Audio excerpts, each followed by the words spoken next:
All right. We see this guy like every video, don't we? What's his name? Jason? I feel like we know this guy. Welcome back to Middle Ground. Jason, I knew it. I'm sorry.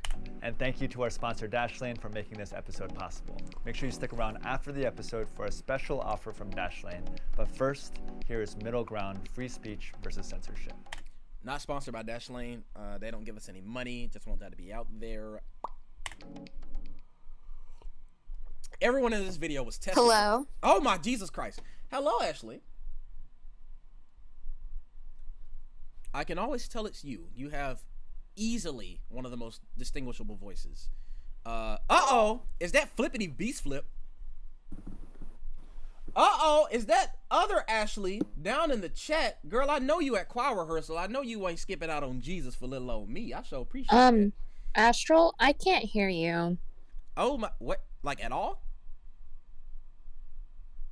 Phil, can you hear me? Interesting. Am I muted? All right, let's restart the Discord. Because, you know, what's a stream without technical difficulties? You know, like, are you even here if you ain't messing it up? All right, can you hear me? All right, maybe they can't hear me. All right, so let me go to voice and video. That's weird. Let's check. Bada bing. All right. Oh, it's on push to talk. I'm stupid. All right, my bad. I was on push to talk. Oh, Luna, you were correct. 10 points for Gryffindor. Is that your house? No, you're more like a Slytherin, actually. Oh, shit. Ow. Now, why are you hurting yourself, Ashley? I was squatting, and then I tried to get back up, but then my butt hit my chair. Sorry. I think Jock is being attacked or invaded by... That was my alarm for my pizza. I set a timer. That is dangerous. Gotta take it out of the oven in 20 minutes. Don't let me forget. We've already forgotten. Also, don't let your pizza burn or your house crumble into ashes, because God knows I'm not gonna remember. Hey Siri, set a timer for 20 minutes. Thank you. I was gonna say, I'm also here too, but I'm gonna be a little bit more quiet. Bill! What's up, Philly Dippity Scrippity Flip? Hello. Expose your desktop, says Cora. Hey, Legend of Cora. Sure. Well, I mean, y'all can only see... It's pretty empty, as you can see. This one is. Anyway, let's get into it. Everyone in this video was tested for COVID-19 prior to filming. Stay safe and thanks for watching. Not the people in my chat. I don't know what y'all doing, but I'm pretty sure everyone here has been vaccinated. Regardless. Anyway. I'm vaxxed and waxed, and what's the last one? Ready to kick ass. I don't know. What? No comment. I don't know what y'all are talking about. Anyway, so some preliminary thoughts. Actually, I'm gonna ask that after we've gone through at least 60 seconds. So share opinions. Take, for example, like white supremacy. They don't All right, here we go. Take, for example, white supremacy. All right, let's go. go away because you censored them. Are they gonna stop being Just jumping in there. I don't give a I do feel safer. Exists? It's real? It's out here. Platforms. Oh, wait, hold on. Are you sharing your screen? Yeah, I can't see your screen. Ooh, wow. You've been asking for people to come join your Discord, and you're not ready? Do you see how she do me, y'all? I'm out. It's giving Luna. It's like, you know, this thing happened. Let me go ahead and just jump on his forehead and dance on his grave. Because that's how it is. Is he gonna pause every 2 seconds? No, I'm gonna pause every 1 second, Luna. All right, no, okay, but it's just like, get it together. You were so excited. If you're excited for something, a lot of people to join you on something. You gotta be prepared. You see how Ashley, she's spending more time on this? You know, it's just interesting. I wish I had a lawyer. Anyway, let's get started and jump right on in. Platforms play. Can you hear? No. No. God damn it. So I don't know. I still don't know if I have to share a screen or share a specific window. Probably the whole screen, no? Yeah, that's what I did, but y'all can hear it. Oh, I am no scientist, so I can't. I'm pretty sure it should work either way, right? Yeah. See, well, you say that, but after doing this for 18 years, and by 18 years I mean 13 months, that's never been my experience. So let me play it Let's see what happens. A big part in facilitating hate. That's quiet now. Get it together. All right, so here's what's gonna happen. I'm gonna. You're using OBS software, right? Yes. Okay. All right, so here's what I'm gonna do. Not gonna share the screen. Gonna share the actual window. Go live. All right, and now tell me if you hear it. Twitter specifically Yes. Yeah. has banned Sure. Yep. Yeah. It's not what happened last Thursday. Very weird. Tech platforms This was filmed play a big February. part in facilitating Filmed in hate today. February. Produced in Twitter March specifically 28th.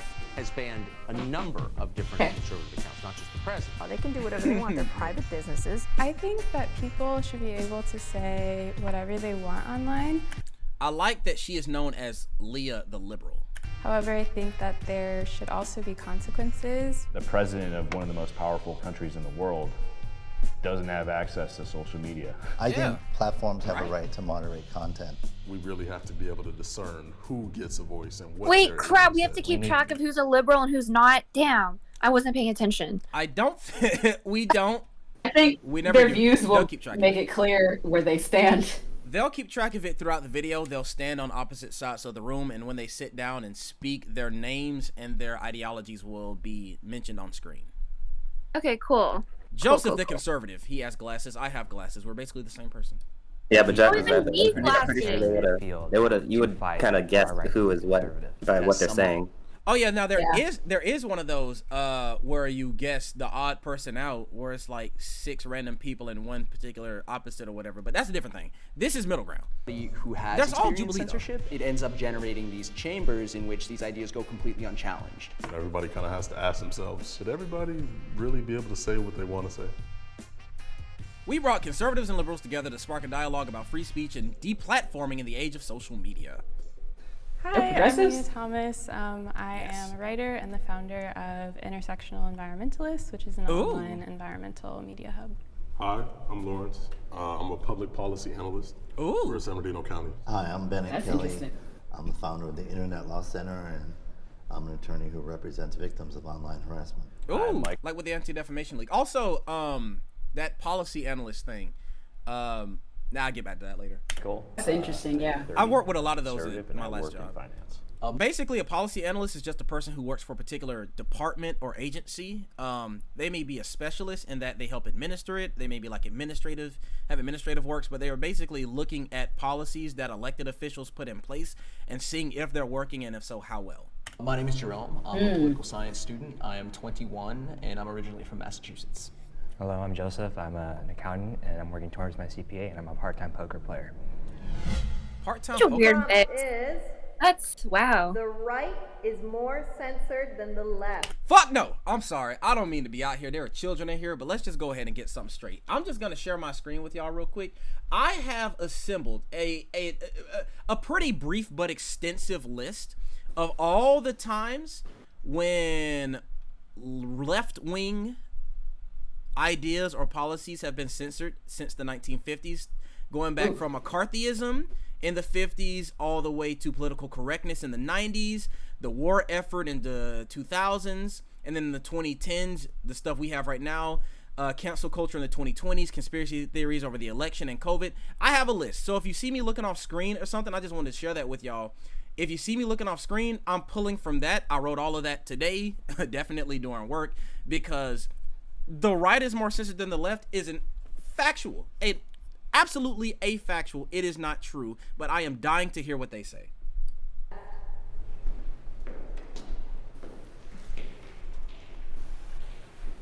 I mean, we think it's obvious, right? Yeah, I'm assuming most of us are conservative-ish, in that spectrum, but I think that a lot has happened during the January 6th riots. That's why we see it more, and that's why it's more big of a problem now.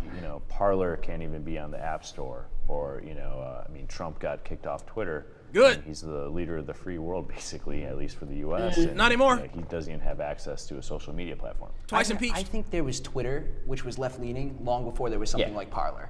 Well, absolutely. You know what I'm saying? Yeah. Like, I think that these echo chambers that are created as a result of censorship are a reaction. They're reactionary. They're not necessarily, they wouldn't exist by themselves if right-leaning people weren't being censored. Yeah. What do y'all think about that? His argument that right-wing right-leaning social media platforms were created as a response to already being censored beforehand? I think, though, personally, I think it's just like it depends on how you see it. Personally, I think conservatives will feel like they're being quote unquote oppressed and silenced and whatnot when they might not be. Obviously, I am a lot, very left leaning. So, you know, I'm surrounded by the media that I want to be surrounded with. So it's like I can't really give like a good, accurate answer per se if I want to be very neutral. I feel like with topics like this, it's very hard to be neutral in general because people get really fired up over stuff like this. So, which I won't say is a bad thing. I think it's perfectly fine to become passionate about a lot of issues, but especially this.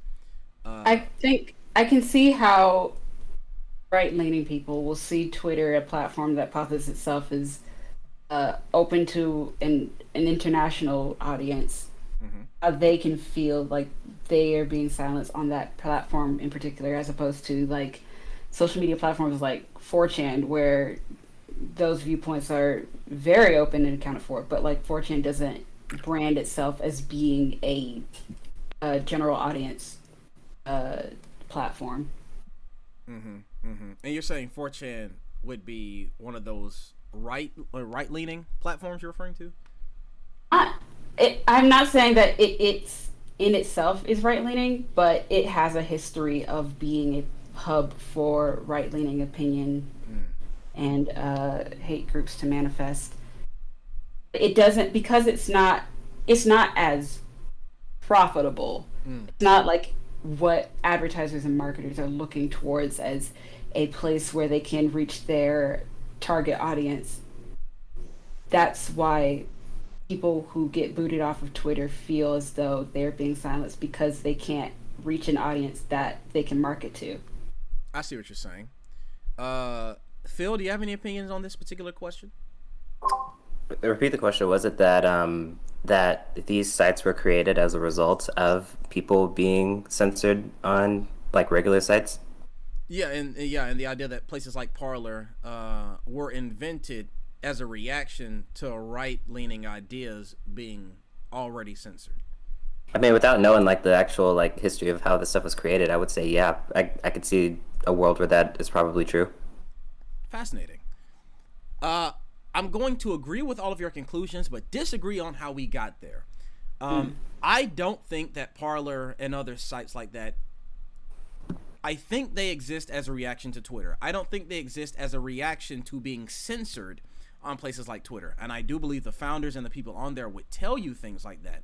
But I don't agree that the censoring of those ideas, a lot of those ideas, were actually happening that caused the people that are on Parler to feel like they needed Parler. And what do I mean by that? Basically what I'm saying is that a lot of the ideas outside of the literal extremism that is shared on places like Parler, those are the same ideas that you could find on Twitter. Twitter is notoriously more left-leaning in general than a lot of other social media platforms. However, that does not mean that those right-leaning ideas are being censored. What it means is that they're unpopular in this particular space. Twitter famously is popular for things like Black Twitter or queer Twitter or Twitter from a lot of other generally left-leaning demographics and populations. I don't think that the things that they were saying on Parler, except for the things that got them literally kicked off the App Store, they weren't being policed by Twitter on Twitter. They were just unpopular. So then when you got on Twitter and you just said all of your most controversial opinions to the internet, and then people jumped down your throat saying you literally are racist, that's not censorship. That is them responding to free speech with free speech. And therefore, when they felt uncomfortable on those sites, they went somewhere else. For example, I go on Facebook. Oh my goodness. Oh, Facebook is literally the inverse of what I see on Twitter. I get on Twitter, I feel comfortable, I feel heard, I feel listened to. I get on Facebook, I feel attacked. I feel discriminated against, because it's a lot of people that I went to school and church with, way back in Macon, Georgia. And so it's just entirely different atmosphere. And so your opinions can find a place online, but I think that what this man is saying is that he's confusing people using free speech to respond to free speech with actual censorship. Hear about that way. Yeah. Hello, Luna. So nice to have you. Hello. All right. We're gonna press plickety play.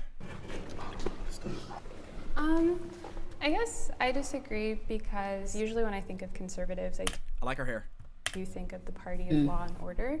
So that was definitely something that Trump spoke about often, like there are consequences to your actions.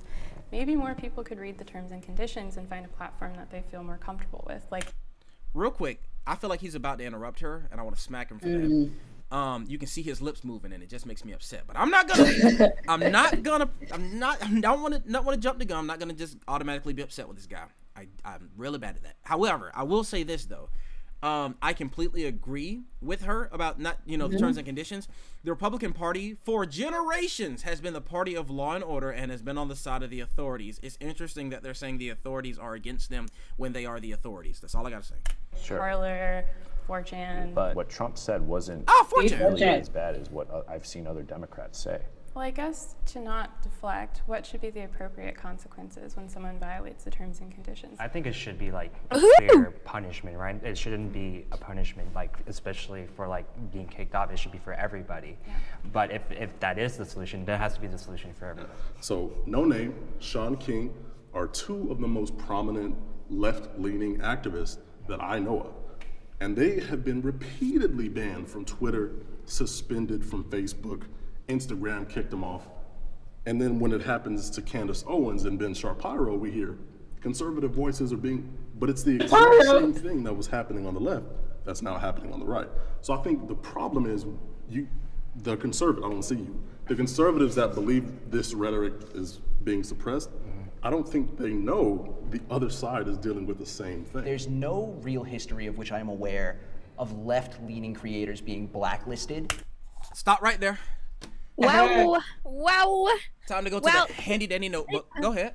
It really was the way he said it too. It wasn't like, oh, I'm not sure, like in my knowledge that I don't think that's true. He was like, no, actually, in my knowledge of all of whatever, I'm like, okay, chill. Like,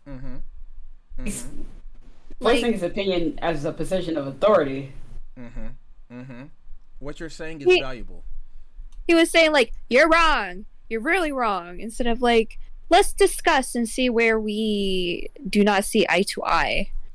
It's also interesting that this guy gave him 2 examples of people being blacklisted, and he's saying, well, there are no examples that I can pull from of people being blacklisted. You have 2 now. Exactly. He literally just... It's like, obviously you don't know about them if they're not in your circle, so like, obviously you're not going to know about them. Exactly. Like, you have 2 more now than you had 17 seconds ago. So you're lying. Were you lying then or before, sir? I'm sorry. It's not really a lying. It's more baseless. Like, you're just trying to prove a point without a good argument. Oh, Luna, you changed your thing. That's really interesting. Yeah, I agree with you. I feel like I call him lying because he's saying, "Oh, it's never did it," and it's like, but you're lying now because now you do have those options. You do have those examples. They were just provided to you, for the free 99. But anyway, let me go ahead and I'm gonna just pop off real quick. Let me just go ahead and give y'all some real quick example. Let's go back to. It's not gonna be quick. It's not going to be quick. This is going to be the rest of the night. Let's go back to, I don't know, what is it? 1950s United States history. Have y'all ever heard of the Red Scare? What about McCarthyism, perhaps? Named after U.S. Senator Joseph McCarthy of Wisconsin.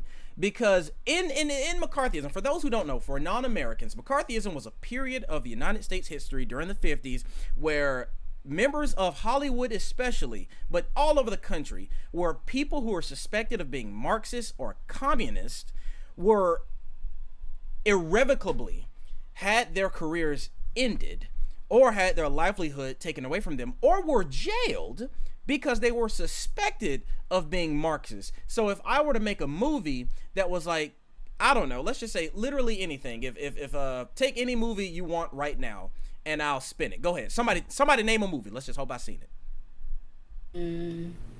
Jurassic Park. Jurassic Park. Thank you so much. So now listen to me, Luna.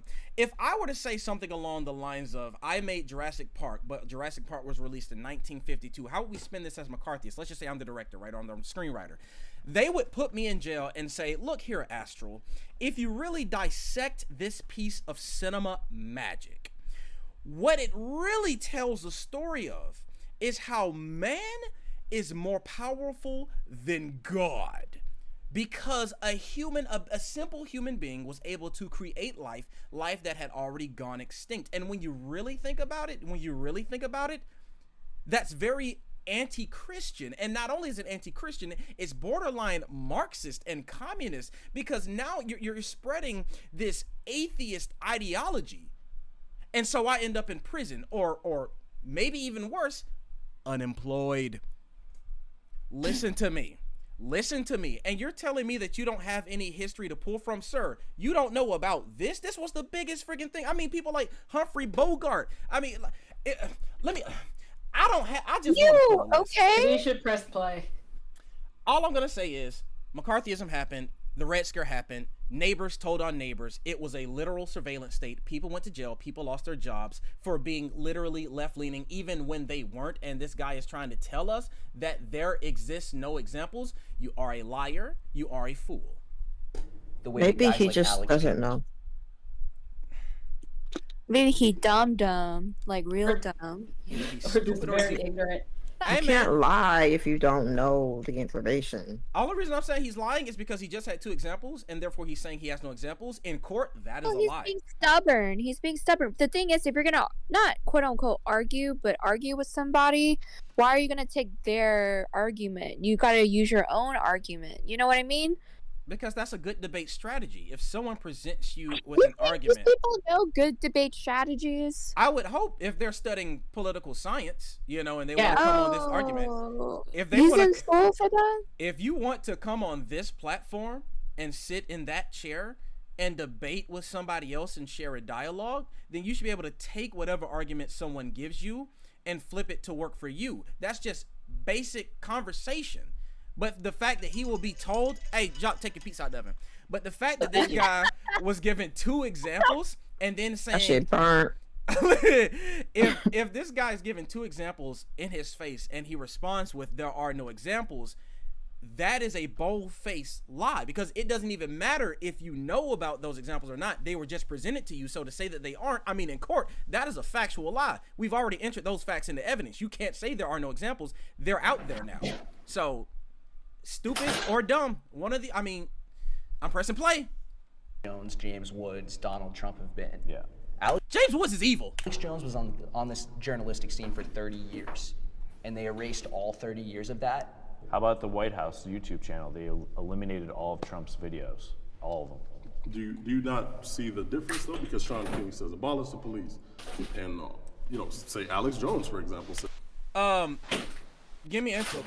Give me intro would like to mention, just gonna say this, that's a very white man moving conversations, and it's exhausting. Conversation automatically shut down. You're absolutely right, and I completely agree with you. And while we're on the conversation of Alex Jones, Phil, I hate you for sending me that. Alex Jones said he would eat his neighbors to save his daughters. That's all I'm gonna say. We're gonna press play. It says Jewish people own most of the property in America, and if you want to deal with property owners, deal primarily with Jewish people in 2015. So obviously there's a stark difference in rhetoric and consequence even. You call the virus Kung Flu, and then a rise in violence against Asian Americans. But who called it Kung Flu? President Trump. Did he say it directly though? Yeah. Yes. Oh my God!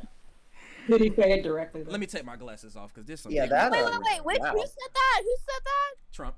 Oh wait, which Yeah. person here? I meant in the who said, oh, did he say that directly? How about we investigate? Let me get you that. Kung Flu. President Trump. Did This he guy. say it directly though? Yeah. All right, remember how Oh I my said? God. Oh my God. You can't see. The thing is, that negates everything that you're saying, because obviously you're not paying enough attention, or you're using your white privilege and you don't give a shit, and that never bothered you. So it's like whatever. It was never an issue for you, like, because. Oof. Go ahead. Yeah, remember how I was saying like I want to give this guy, or how I want to give this guy the benefit of the doubt. What does that sound? That's not the one. No. I'm playing a video about Trump. Somebody yelling? No, so I'm playing a video of Trump. This is where he says Kung Flute, so people in the audience know that he's saying it. Oh, I thought somebody was yelling outside your window at home. I'm about to be like, maybe you should investigate. My apologies. Okay. Here, talking about the Chinese virus. Yeah. And with testing. Testing. Testing. Is a double-edged sword. Okay, here we go. We've tested now 25 million people. But I thought it didn't exist. Let me keep going. It's probably 20 million people more than anybody else. Germany's done a lot. South Korea's done a lot. They told me, they said the job you're doing. Here's the bad part. Ain't nobody said that. When you do testing to that extent, you're gonna find more people. You're gonna find more cases. So I said to my people, slow the testing down, please. First off, imagine how unethical it Any is. sense. Like, common sense. Like,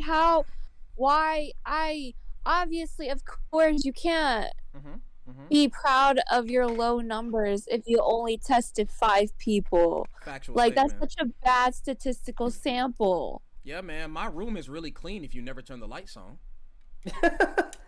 Like, I just want to say, and from the perspective, like, every time Trump is the reason why these things exist. You see these everywhere you look for COVID on the internet. You have these little disclaimers saying, if you want more information, please learn more here, click here. That stuff is on Facebook, it's on Twitter, it's on Google. He is a massive reason why that exists, because this man adopted as domestic policy to test fewer people so that it would look better for him politically. Over 500,000 people died. And one of the ways that you keep people from dying is to know where the virus is. And you only know where the virus is if you test people. He adopted, allegedly, on his own account, to stop testing people, or test people more slowly, mind you, so that it would help him politically. And you're wondering why this man was deplatformed? I mean, it took 4 damn years. It took an attack on the Capitol for it to happen. But you're wondering why you have to find this pandemic. Literally, I'm talking about. It took a whole ass pandemic too. Like, people are like, "Oh no, that's just Trump being Trump." I'm like, "No, you like, this is a little serious." And you have to ask. You have to really have to ask yourself: did it take a pandemic? Because the pandemic isn't even what did it. We were in a pandemic for a year before January 6th happened, and then they finally banned his account. This man is admitting at his own rally, to help my political numbers, to make me look better in the press, I told my people, don't test COVID that fast. Fast forward a few months later, 500,000 people have died. Are you kidding? And y'all are wondering? We'll get back to the video. Let's just finish this one thing real quick, because I want to hear him say it. Come on, man. Don't know what's going on. Minneapolis, you see what's going on? I'm not kidding. Mel said your gas tank ain't empty if y'all don't check the gas light. Now, you know who you sound like. Every last one of my uncles. I know my car. They'll have a lot of problems. Hey, it's 1 o'clock in the morning. Why is he yelling? And a very tough. I think he thinks it's his job. A very tough hombre. Tough hombre? Oh my. Is breaking into the window. Oh my. Of a young woman whose husband is away as a traveling salesman or whatever he may do. Real quick, I don't think he has a script here. I think he's freeballing this one. By the way, it's a disease, without question, has more names than any disease in history. I can name Kung Flu. There we go. Got him. There it is. Got him, boys. All right, let's press play, because what in the hell? Hello, Insomnia. He tweeted it, yeah. He tweeted You said it. Oh, you bitch! I'm sorry. There are reasons for the differences and consequences, but I think if we understand that it's happening widespread, because I've seen people on the left say kill cops, permanently banned, permanently done. Right. So I think we have to take a step back, remove ourselves from the box that we're in, and kind of, okay, is it happening over here too? There's ideas that exist on and offline that are abominable. He's about to talk about white supremacy. I disavow unequivocally, but that I subscribed to when I was younger. You know, when I was younger, didn't understand what I was necessarily looking at, didn't have enough worldview or perspective to know that these were not good ideas. That's nice. But because that they were censored by the forums that I was espousing them in, I never had the opportunity to have them challenged. I would never have the opportunity. But you could argue if they were censored, you never would have come in contact with them in the first place. Like, I'm not gonna get trapped in a conservative rabbit hole on Parler if I can't get Parler on my phone. His argument doesn't make any sense. So he's saying whatever bad topics he grew up seeing, he couldn't see them because they're banned? He's like, I'm going to break the law if there are no consequences. I'm going to slap people unless someone slaps me back. I'm going to be a white supremacist unless, if I'm allowed to be a white supremacist online, that's your invitation to come and tell me that I shouldn't be a white supremacist. That's basically the argument he's making, when in reality, maybe he never would have been a white supremacist if he hadn't been exposed to white supremacy. I mean, that's so stupid because, like, on Facebook, Twitter, probably even MySpace, you friend people or you follow people. So obviously, like, if you never went out of your way to follow, if you're right-leaning and you never went out of your ways to follow left-leaning things, then, like, yeah, you're never gonna know. I agree entirely. This doesn't make any sense. Anybody else want to comment? Yeah, no. All right, let's hit him with it. We need to have a conversation about why these were bad ideas. This man's face. There was no purveyance of the ideological free market, and that's really the only way for these ideas to go away. Take, for example, like white supremacy. People who have those beliefs, those beliefs don't go away when you ban them from platforms. Those beliefs don't go away when you... But they don't spread. Let me stop. Tell them to shut up. Those beliefs don't go away when you punch them in the face, you know, or when you revoke their rally permits. But when do we draw the line? Because if somebody, let's use Kung Flu, for example, what I said earlier. Let's say it's Alex Jones that says, oh, this is a Chinese virus. They brought it here. And then we see a rise in hate crimes against Asian Americans. When do we draw the line? Because he would still have the platform. Yeah, I mean, I don't think we should deprive the people who are actually committing these crimes of the agency in committing them. Right. Wait, pause. What does that mean? He Yeah, said, so what does he mean by that? He said, I don't think we should deprive the people committing these crimes of the agency to commit them, which sounds like he's saying we should allow them to do it. But let's hear it one more time. That does sound like that. Let's hear That's exactly what it sounds like. As my uncle would say, run that back, youngin'. All right. Stop. Let me turn. The closed captions are on, so let's investigate. When do we draw the line? Because he would still have the platform. Yeah, I mean, I don't think we should deprive the people who are actually committing... I don't think we should deprive the people who are actually committing these crimes of the agency in committing them. Of the agency in committing them, not the agency to commit them. Okay. I see. What's hold on, let me Google what agency means. Agency means free will. A person with agency is a person who is in control of their own body and actions in general. And so what I'm inferring that he's saying is that we should not, when people commit these crimes at the behest of these ideologies, we should understand that they did them because they chose to do them. We shouldn't remove from these people their choices to break the law and commit acts of violence. And on that note, I agree. Huh? Wait, I think we should. You should remove them. I'm thinking he's coming at this from accountability aspect. Is that like, if you broke the law, we should see you as someone who chose to break the law. Oh, that's what he's saying? That's what I think he's saying, which is why I think this guy is agreeing. I don't give him the benefit of the doubt like that, but okay. I mean, if it's about free will, if agency basically is free will, then that makes sense. Yeah. And so he's saying, I don't think we should not deprive people who have committed these crimes. Back up. The platform. Yeah, I mean, I don't think we should deprive the people who are actually committing these crimes of the agency in committing them. Yes. So people who break the law should have the agency in their unlawful action. They should have the free will in their unlawful action. Not the agency to commit the crime, but the agency of the fact that they committed it. Therefore, we can hold them accountable because it was their decision. Let's see how he explains this. Right. You know, like, they are doing that, and they frankly would be doing that regardless of whether or not there was somebody who was using inflammatory rhetoric online. That's exactly my point when I say these ideas don't go away. And then you feed those ideas, you build the anger. So for example, if you ban a white supremacist or a huge white supremacist group from Twitter, There are still probably going to be white supremacists chilling and hanging out outside of Twitter. Right. But it would be harder for that white supremacist group on that platform to inflict harm towards black folks, right? Because then I do feel safer. So if I'm being harassed by a white supremacist group or someone who's saying that black people don't deserve to live, I do feel safer as a user. Are they going to stop being a white supremacist? I don't give a fuck.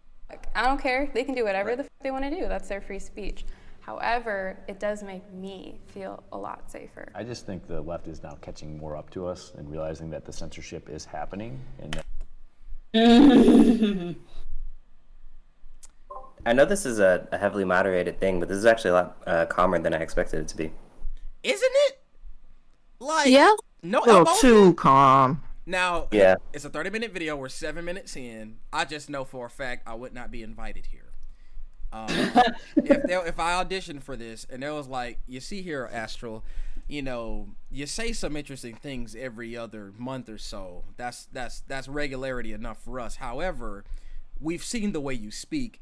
Don't come to LA. We can't have you here. You are a risk. On a break before the first word goes out. Listen, man. Exactly. Ain't or after you or not. Ain't enough insurance in this world. I'm just saying. Mel wants to know who invited this guy. Look, man. Satan. I have to write you down as a liability. Like, look, if he breaks something or if he himself gets broken, I have to sign a waiver before I get on this show. So let's just hear what this guy has to say. Let's call him Todd. I don't know what his real name is. And now it's kind of touching their side too more, and maybe with Sean King, you see it. You know, I've definitely seen it pick up more in the past few months on both sides. With the left, it's, the example I gave was from 2014. I know. But also, I know. No, I know my ass. He really did not know. He literally didn't know. Mm-hmm. Not to mention, let's go to what, 1968? When they shot Dr. King for saying something that was pretty unpopular, and he said, look, man, these last 3 weeks, I don't know, the liberals might have something on their conscience. Negro, you ain't even a Negro. Listen, man, go ahead, Ashley. You saying some things that I feel like are important. Oh, no. I also wanted to say, but you kept talking, and I was like, okay. If you were in this conversation, I feel like somehow you'll pull out a book with the exact reference and proof of what you're talking about, and then tell them this is why you're wrong, and smack the paper. I may not have a book because it may be too large to fit in my pocket, but I definitely would have a rolled up essay that I had prepared the night before that I have made. They would probably still say, I haven't seen any evidence of that. Yeah, they probably would. Yeah, they'd look directly at it and be like, I'm not gonna read that. Bro, what was that happened in college? I don't agree with that, so no. Oh wait, I ain't tell y'all. Okay. When was that? Yeah. So it may have been senior year.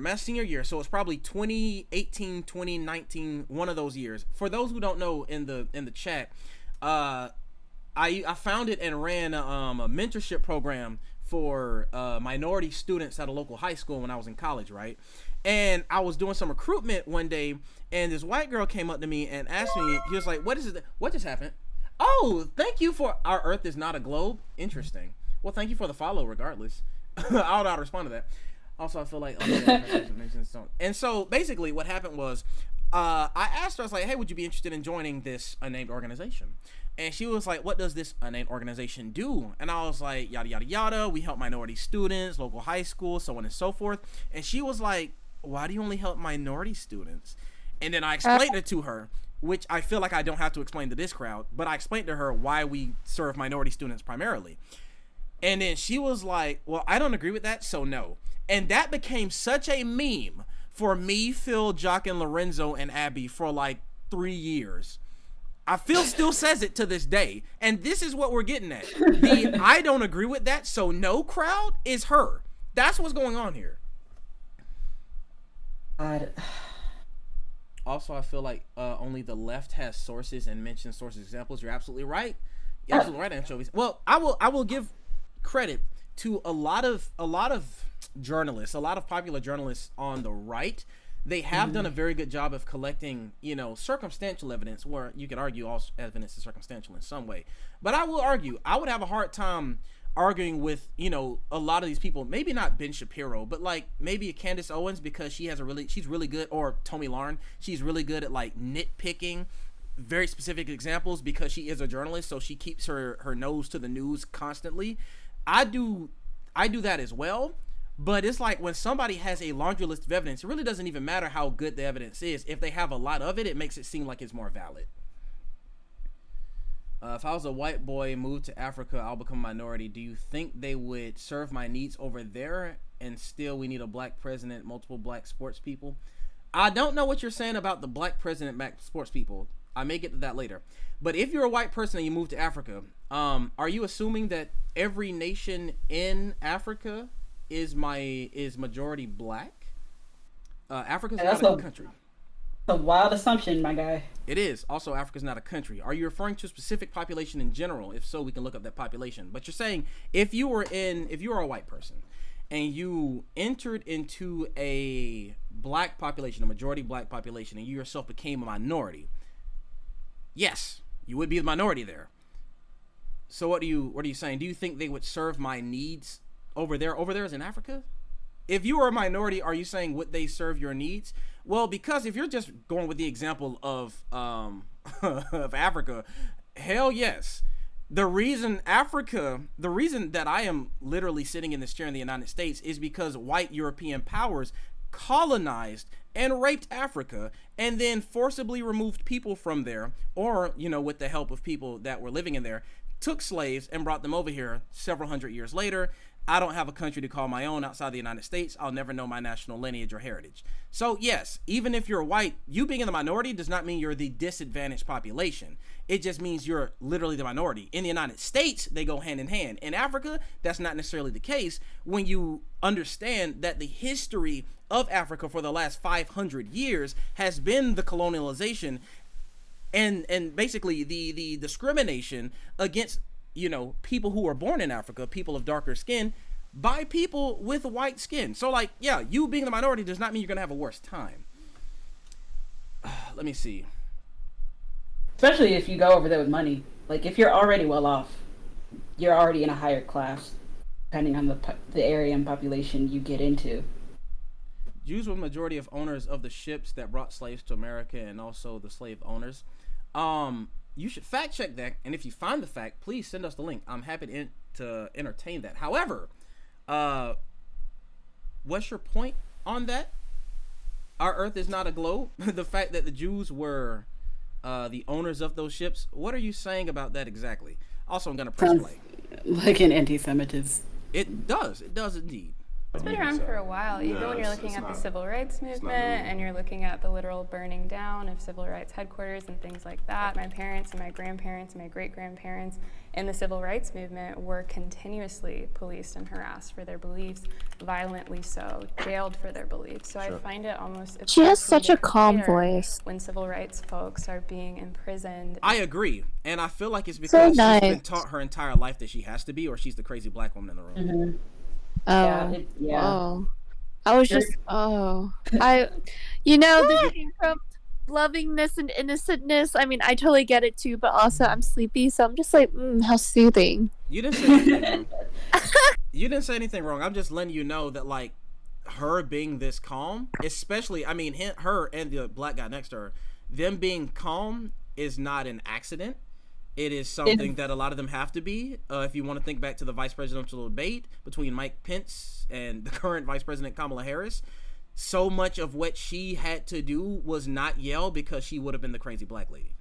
Yeah, so much of rhetoric has to do with the image you present. I agree.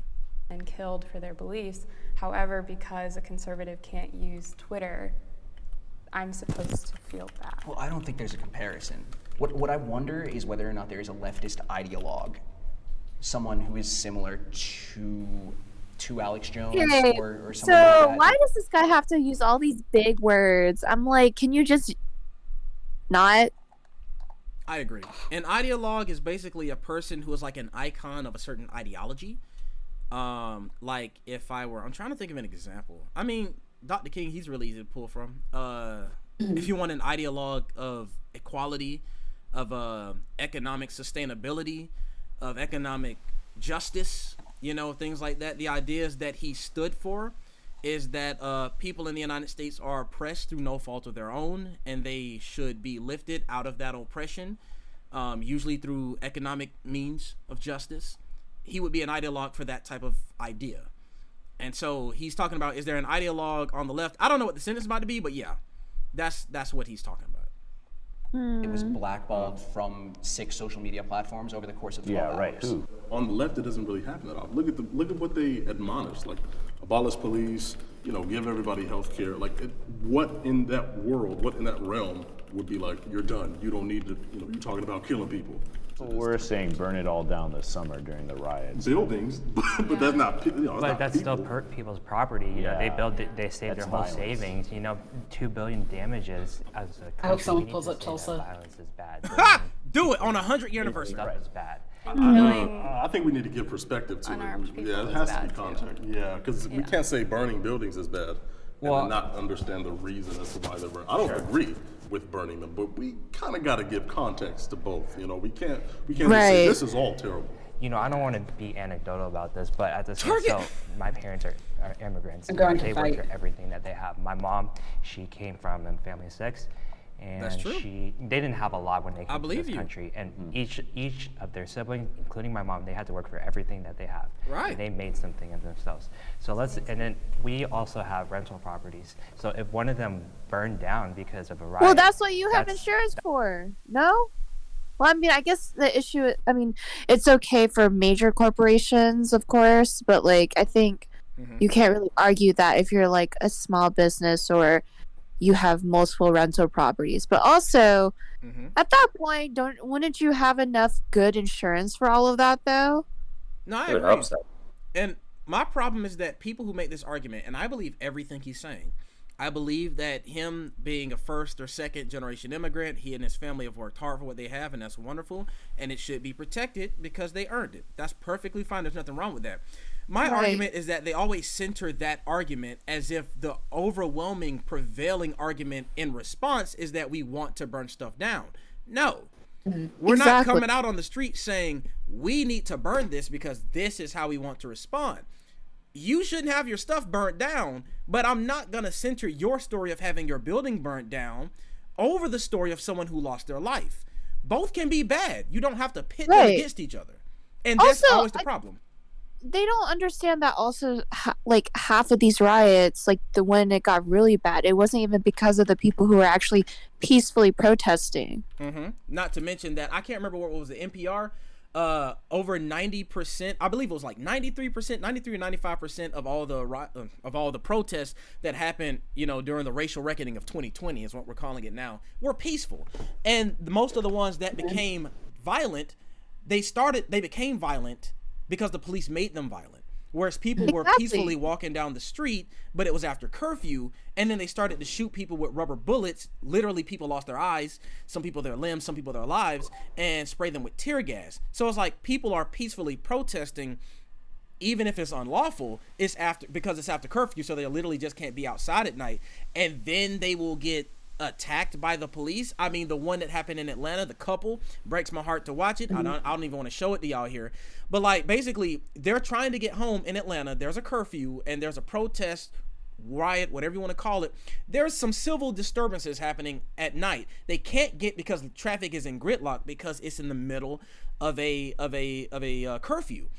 What do the police do? They come up, stab their tires, tase them, break their windows, and drag them out. They want a settlement. I don't know how much money they want. I have to look that up so I can give you the specific numbers. They want a settlement, obviously, because if you see that video, it literally looks like they are literally, I'm just being beaten by the police while they're on the way to get home to follow the law. When especially this stuff happens when you set the curfew on the day the curfew is supposed to be enforced. People are already out doing their thing, having their plans. They can't just pick up and go at night. So then they stab their wheels, pop their tires, so now they can't leave.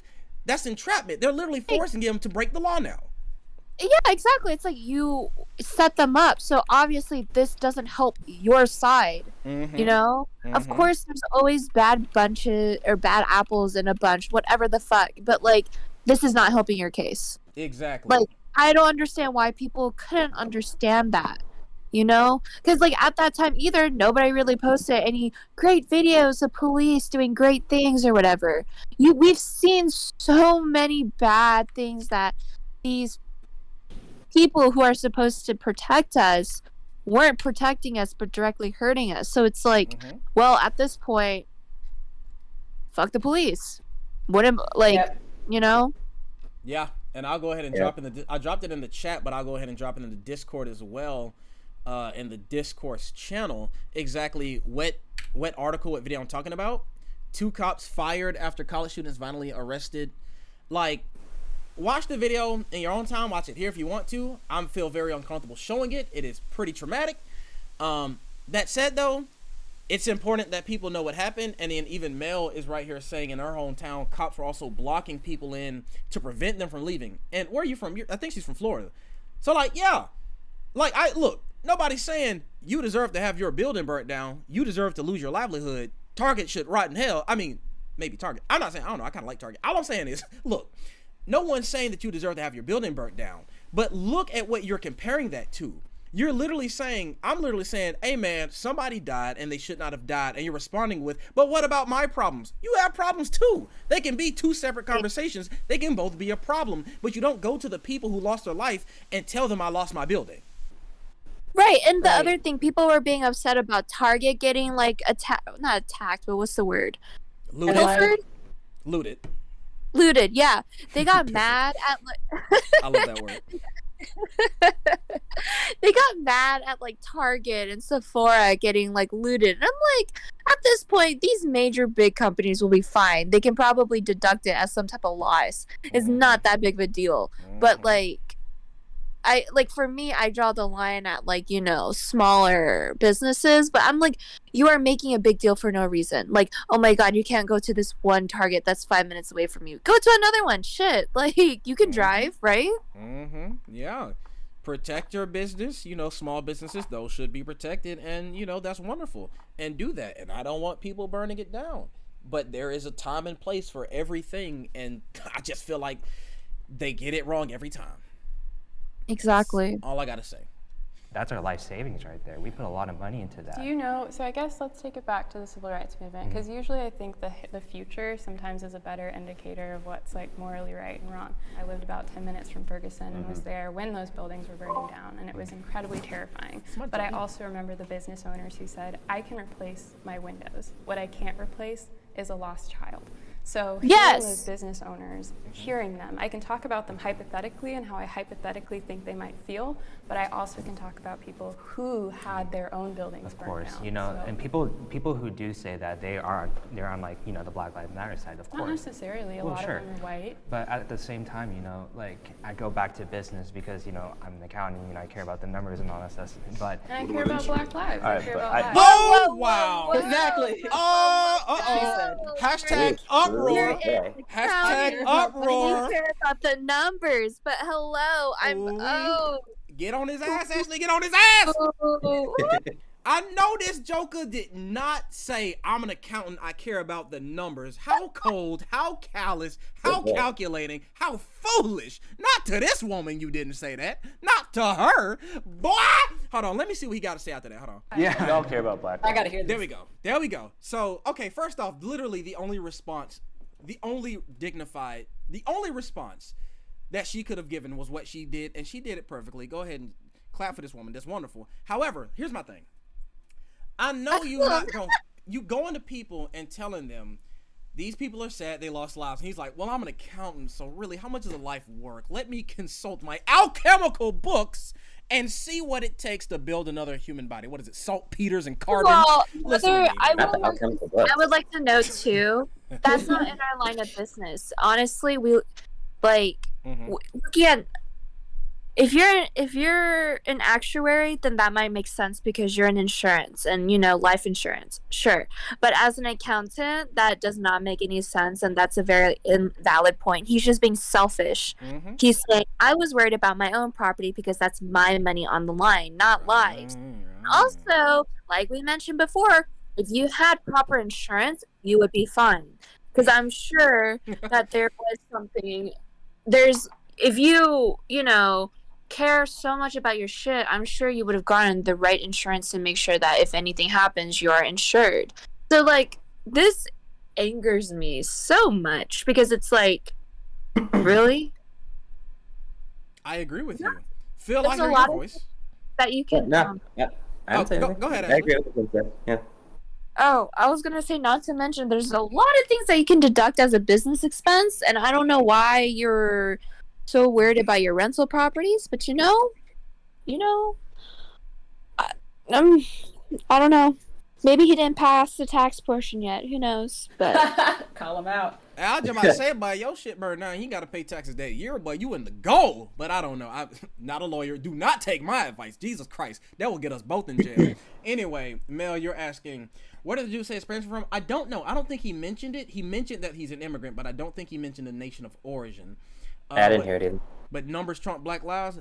Woo-wee, bitch. All right. So he's about to say, he just said, yeah, we all care about black lives. But do you really, Todd? do you really? Like, you wouldn't have brought up that argument if you really cared about black lives.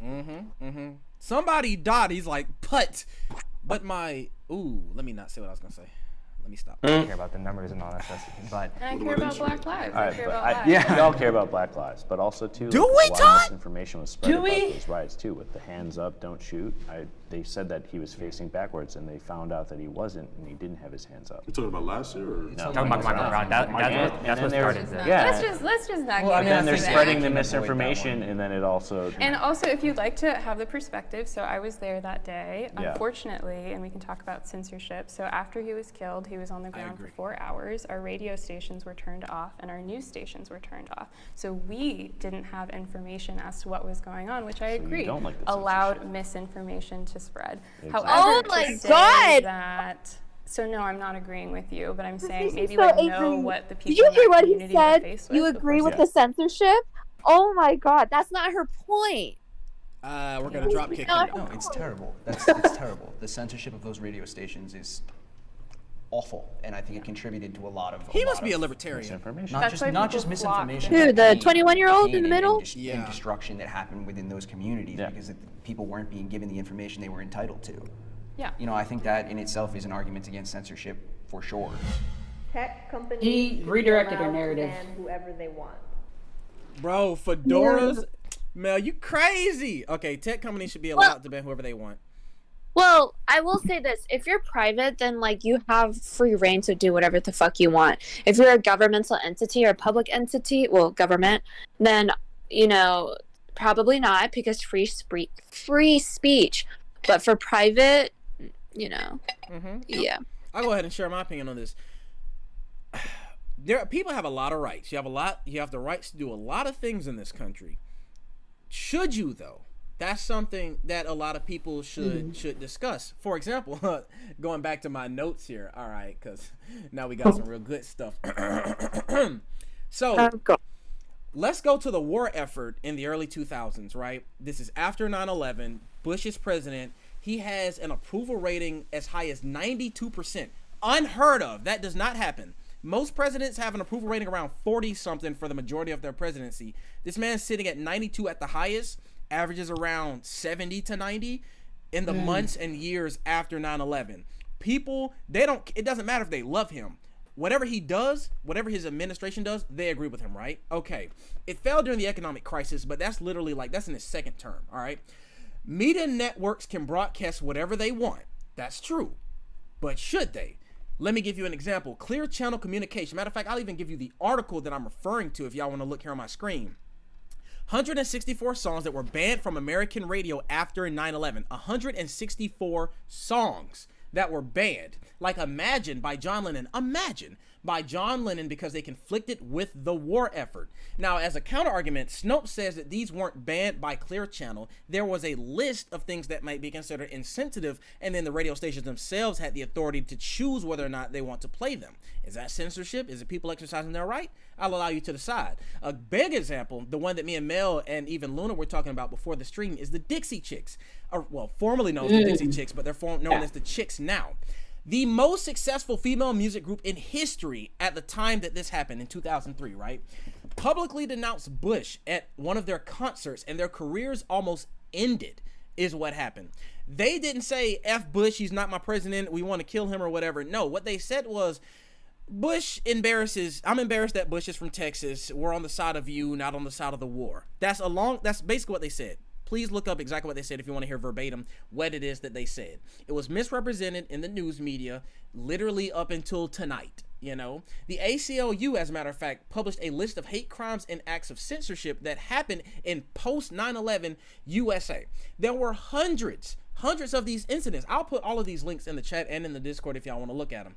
As a matter of fact, in October 2001, Pennsylvania House of Representatives passed a bill 200 to 1 to mandate the recitation of the Pledge of Allegiance for all children in schools unless permission was given by parents. In Topeka, Kansas, students were forbidden to wear Halloween costumes unless they were patriot themes when they could have worn those Halloween costumes a year prior. This is forced patriotism. All right, you can't listen to songs. You can't dress how you want to. You can't choose to not stand for the Pledge of Allegiance or not sing the national anthem. And they're worried about conservatives being censored. Let's move on. Conservatives claim that they are silenced, right? CNN develops a policy right after 9/11 where they will only talk about civilian deaths in Afghanistan if they compare it to the 9/11 death toll. Do you know how dark and disturbing that is? Where you can't go as an anchor, as a news anchor, you can't say today the U.S. military bombed a hospital. They killed one known terrorist, 17 children, 42 adults with no terrorist affiliation. You can't say that without saying, however, 3,000 Americans lost their lives on 9/11. What is the connection? Why do you have to say, you know, these people died over in this country that we're bombing, but we support the military, so let's just tell you how many people died here. There should not be a connection. That is extremely awful. I'm not even going to go to the rest of the stuff now because I have a lot of examples and I'll get to them later, God willing. But no, the idea that tech companies should be allowed to ban whoever they want, I in general agree with. I don't want them to ban me because I'm black, but you have to understand, you really do have to understand that the right to do something does not mean you should do it. For example, freedom of speech does not mean freedom from consequences. If you say some crazy shit online and people call you crazy for saying that crazy shit, that does not mean that your rights are being infringed upon. It means their rights are being enforced. That's all I gotta say for right now. I'm gonna press play because I'm out of breath. Oh, hey y'all, just want to quickly say hi. Is that Liz the Biz with Cheese Whiz? No. Yeah. Every time I come in here, you got like a new thing to do. Oh, to say about your arrival? My name. Yes, Liz the Biz with Cheese Whiz. That's what we're going with today. Liz, I'm so happy that you're joining us. We're gonna press play, but I'm gonna post these links in the chat. If you all want to find these links in the chat, you can just look on Twitch. Wow. It's a hard one, honestly, because is it whoever, just based on what they deem is wrong? Like your mom's a hard one. Ooh, that's gross. Let me keep playing. I don't know. Mom's I worked in a country club once, and they had a strict dress code for employees and members. I mean, as long as it's legal. Right, that's the one caveat. I mean, you can't say no Jews, no whatever. As long as they have a set terms and conditions, then they can ban whoever they want. They shouldn't just ban whoever. So you agree? I'm sorry. Well, I think they should be able to say, okay, you're done, even if you're out of here, doesn't Jimmy. necessarily impede on the terms and conditions. Basically, I think what we're having is a free market response, saying they let them do what they want. Yeah, y'all conservatives love that free market, don't y'all, bitches? You have to have a functioning free market where people can go somewhere else. But they can't. Well, Bennett's liberal. He just said that. He's a liberal. I know that's not tricked up in my chat, boy. Welcome. So nice to have y'all. We got a full little parlay going on here. I'm gonna press play real quick though, but yeah. I agree with you, and I want to come back to that. I think what we're having is a free market response, saying they let them do what they want and let consumers. Oh, you're saying he's the liberal saying that? Yes, I agree. The liberal is saying that. I'm saying that the liberal is saying that to the conservatives, and conservatives constantly espouse their love and obsession with the free market. So what he's saying should really resonate with them. Go where they are, but you have to have a functioning free market where people can go somewhere else. But they can't right now, though. That's the problem. What you talking about? Boy, you can have a Google Hangouts right now. Let me part of being removed from the App Store on web services and But- the App Store, and Basically, it's an antitrust law kind of thing because basically they're trying to create a monopoly between all the social media, like Twitter and Facebook. And I think that's what I read off of it. I've actually talked to an owner of one platform who says they do more to combat hate speech on a per person basis than some of the larger entities, but they still can't get picked up on Apple and the Google Play. That's my problem. The market isn't functioning properly then. Like, okay, should Twitter have the leader of Hezbollah be on Twitter? They're listed as a terror group by the UN, by the EU and the US. Well, he's still on Twitter. They've been sued over that. I mean, have they? And they've been sued over that, but as long as the tweets aren't promoting terror or violating the also terms, a political that's party. That's the thing. Hezbollah is a political party in Lebanon. I know Bin Laden's dead, but if he were alive and he made a Twitter and he didn't tweet anything that violated the terms and conditions, to his point, wouldn't they be able to still stay on the platform? And I think that I think that should be fair because you need. Well, I mean, not necessarily. I want Osama bin Laden. I agree. They should just ban him. Maybe match. Yeah. But I'm just saying that if they have a set guidelines and set rules, they shouldn't and they follow them. Then why would you kick them off in the first place? So before she speaks, how do we want to respond to that? Anybody just jump in because there's a whole. Wait, it's Bin Laden. Confused. Phil, what do you mean it's Bin Laden? That's an interesting sentence. I just, I understand the position that he's coming from, but dude, all right. For the specific example that they gave, you can't. This isn't the time for that sort of defense. I agree that it's not a good example and it's very untimely and generally inappropriate because it's interesting that they went with Bin Laden and not Hitler because it's always Hitler. But I am not gonna play. Hitler's dead though. They're both dead. You're exactly right. Hitler was dead before Twitter. Here she go, y'all. Wait a second. Why are you like this, Luna? Why am I like this? The question is if they were alive today, and you're like, but they're not though. All right, so listen. Here's my thing. This may be an unpopular opinion, and I'm not trying to play devil's advocate here. I'm actually trying to present this particular argument. Should a social media company enforce membership to their platforms based on past offenses? And I'm not saying I have the answer, but I am saying if I am a convicted felon for any crime you want to put on me, but I am free now and I'm allowed legally to be on the internet, does that mean that Twitter should restrict my access to Twitter? I know that's not the same as me being a literal terrorist leader or the leader of a terrorist cell, but when you get down into it, what is it that we would be banning Bin Laden for? You know what I'm saying? I believe it would be unpopular, and I don't think I want to see Bin Laden on Twitter myself. But what would we be banning Bin Laden for precisely? We also Liz, you go first. I think we have a false idea that Bin Laden even wants to be on Twitter. Also. Interesting. That's like saying El Chapo was going to be on Twitter if he was still alive. Why would you think? I don't personally think he would. That's fine. Do you think it's relevant that he would want to be on Twitter? I think it's relevant that he wants to. If he wants to be on Twitter, he wants to be on Twitter. Like there are presidents and dictators around the world that are already on Twitter. What makes Bin Laden any different? I see you're not going to participate in this question. Here we go. Here's what I'm saying, Liz.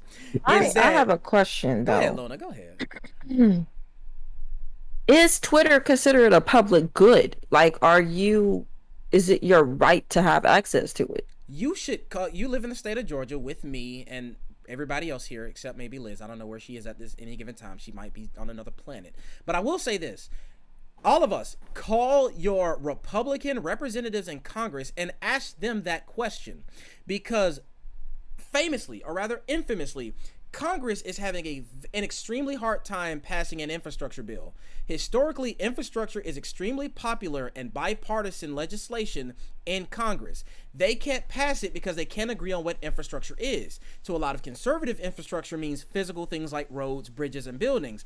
But to more liberals like myself, it also includes the radio or the internet. A lot of times education, social welfare programs, social safety nets, like childcare and things like that.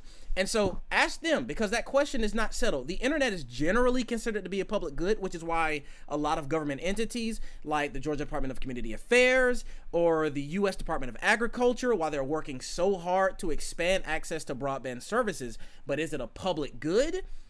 Is it supposed to be free? Well, the internet is not a specific website though. Exactly, which is why you have to ask, if we don't have a question, if we don't have the answer to the question, should the internet be free for everyone to use in America?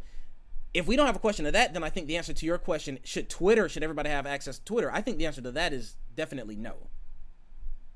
It isn't a question for me for infrastructure. Mm-hmm. What do you define as a basic human right? Mm-hmm. That's how that's tied together. So in 2021, this is why I hate when it's like the forefathers would not want this, the forefathers would not want that. Mm-hmm. The forefathers were freaking 1780. That was over 200 years ago. And they were also slave owners. So the forefathers wouldn't want me to have the rights that I do now. So Mm-hmm. Yeah, so it's just they always are trying to define the current state of the U.S. based on what was going on in 1780 when the Constitution was being written. Mm-hmm. Internet truly is a basic human right in 2021. Mm-hmm. Mm-hmm. You literally you cannot do your job effectively without understanding the internet. Even if it's just basic calculations, basic sending of emails, mm-hmm. it's necessity for any position at this point. I agree. So henceforth, you have to include internet as an infrastructure, and technically, it is a physical standing item. There are towers up everywhere that define how great your internet is. So it's confusing on why they would not publicly available internet mm-hmm. is not a widespread thing in the United States. And every time cities want to create broadband internet in their city, they're shot down due to this random. They're able to put this law to why so Comcast and AT&T can benefit as a private entity versus cities making their own public internet. And that's pretty tragic because it's a basic human right that we believe that people should be paying for. I agree. However, water. I don't know if I agree that access to internet is a basic human right.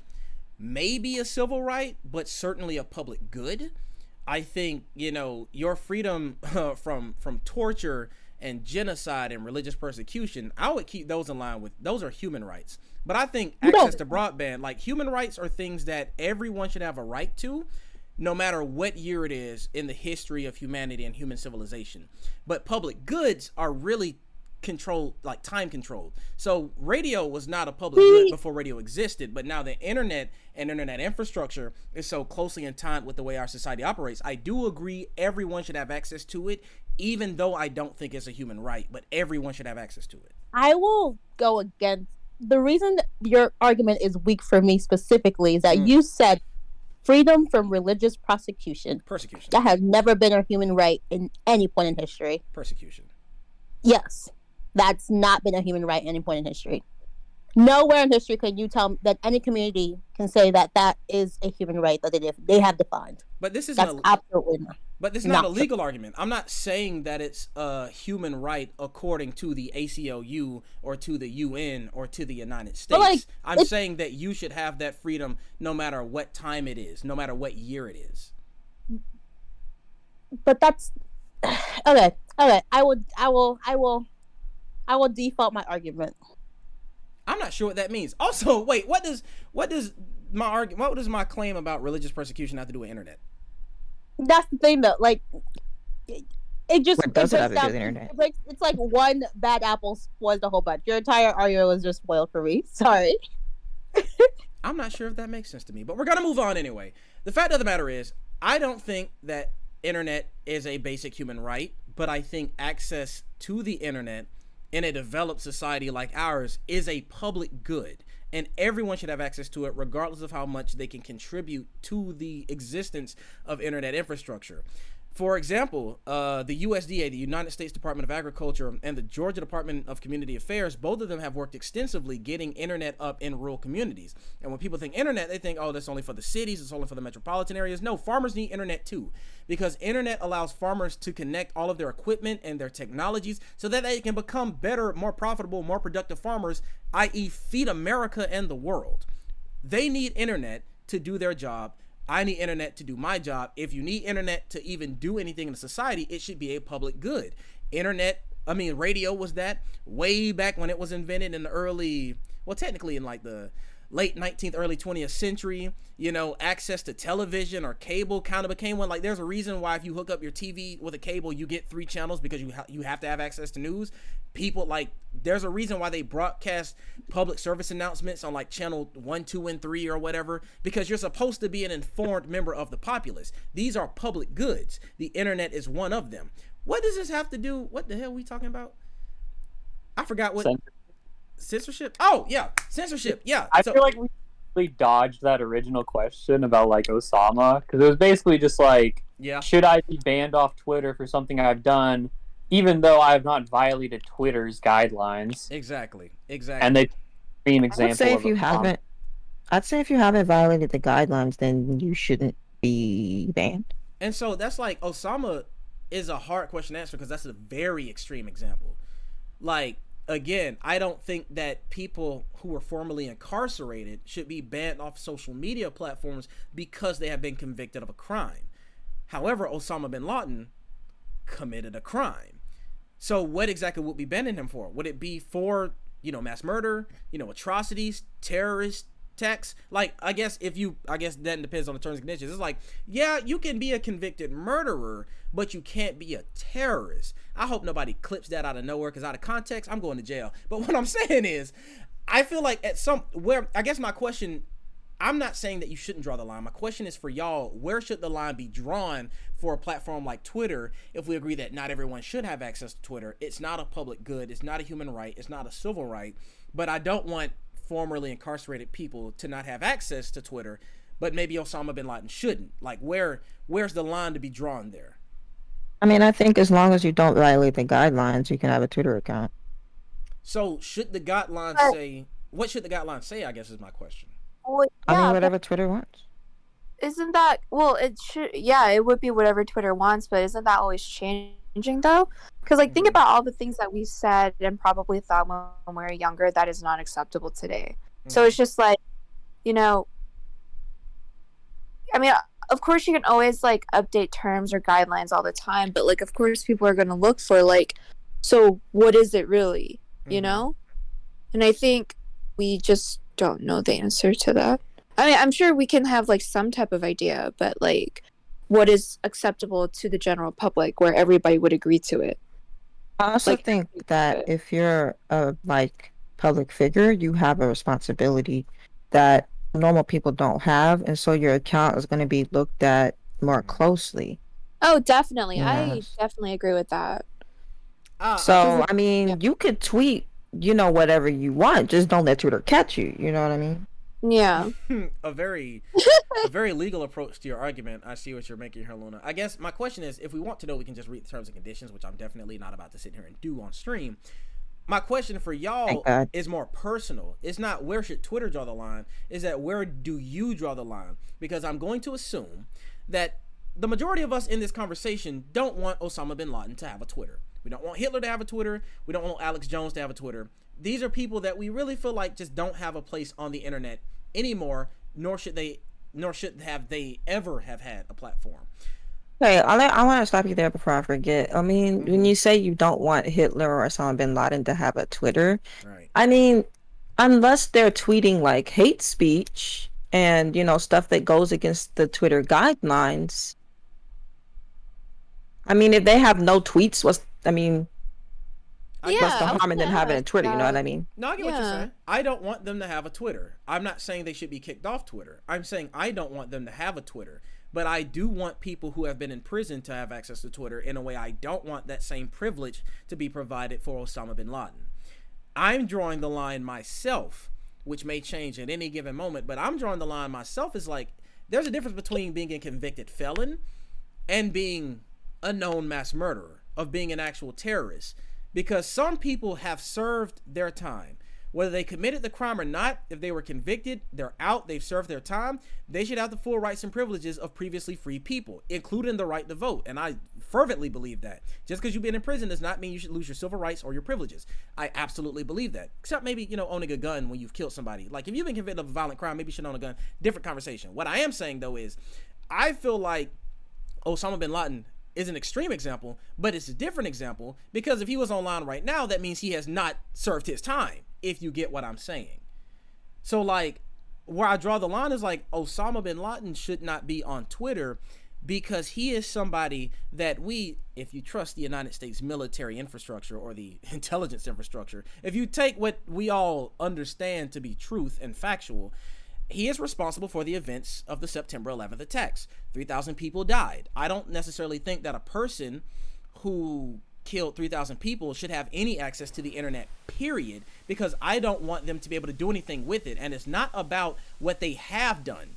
It's about, I don't want, if Osama bin Laden has a Twitter for 18 years and he posts one tweet after 18 years and he's like, it's go time, or now's the time, or rise up, or something, I don't want him to have the access to make that announcement on Twitter. I think for what it's worth at the start of what I was saying, I definitely agree with what Luna and I think Liz was saying a little bit of it too. I was definitely mixing what I would want personally with what should happen. And I guess after hearing about it now, I'm kind of like, yeah, I agree with what Luna's saying. But I also am like very much like, yeah, I wouldn't, it's like you said, I wouldn't want him on there. But if he's not specifically violating any rules or anything, which I'd also agree are ever changing, then yeah, I guess why not? Mm-hmm. Jock, your mic is on. It is indeed. But it was off because I was eating pizza. Well, you did that. Was it burnt? Is that like an accusation? Everybody jumping at Jock. What kind of pizza? No. Oh, it's pepperoni, but it's wait. I'll take a picture and send it to the group chat. I'm just wondering if it was good. Very good. Oh, I'm good. I'm glad you didn't burn it because of Astro. Yeah. It took 20 minutes to make. Trickster, what are you saying? I mean, it started out like one of those pre-bought pizzas, and then I added extra veggies to it because I'm trying to be healthy out here. Hey, you gotta balance things out. I like that. Exactly. That's not how that. Okay, so Trickster. Anyway, so we've heard everybody's opinions. I don't think we've heard your opinion on this particular question. How say you? I would say, like, similar to yours. Like, I don't think, obviously felons or whatever should be barred from it. But at the same time, like, Twitter is like a private organization. They can kind of just do whatever they want. And in my opinion, I wouldn't want someone like Osama to have a platform either, for a similar way you said. Because it's like, all he needs is one to like, if you give him that leeway, you wait until he violates the guidelines and says like, oh yeah, fucking 9/11 2.0, like, it's too late. Yeah. He got out already. I agree with you, because if you allow somebody like Osama bin Laden, if we look at this from a criminal justice perspective, who has broken the law but has not served his time, who has not served the sentence for breaking that law, for which he has been publicly, but also, I guess in some ways, legally convicted, you're enabling him, and for whatever he wants to do, you are enabling him to do from that point forward by allowing him to have this Facebook page or this Twitter account or whatever. And that's kind of why they got rid of Trump.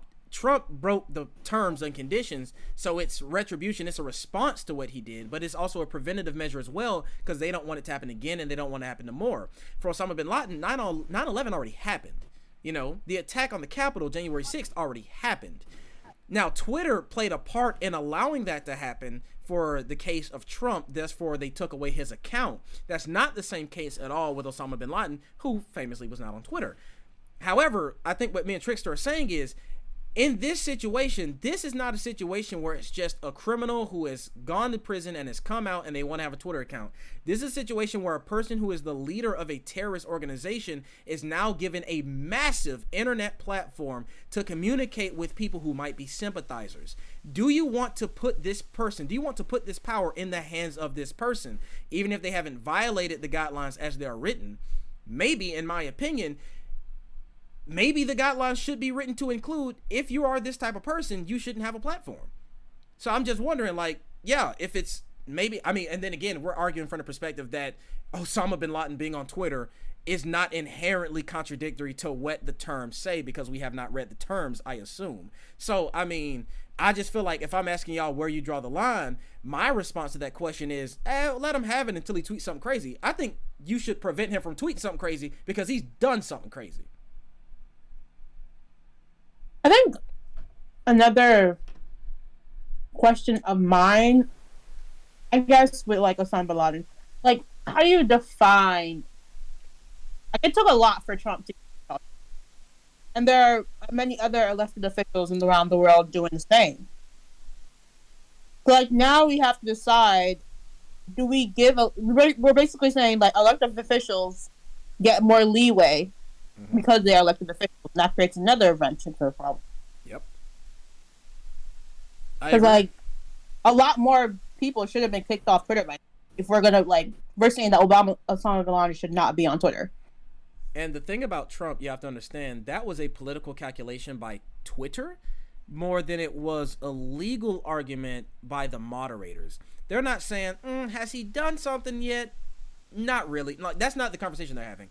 They're saying, should we do this because of how people are going to respond to this? Because, again, he was the leader of the free world, the president of the United States, the highest office in the land.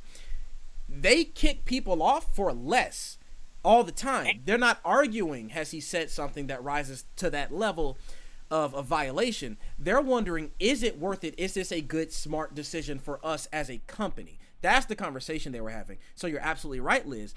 You get special privileges if you're an elected official.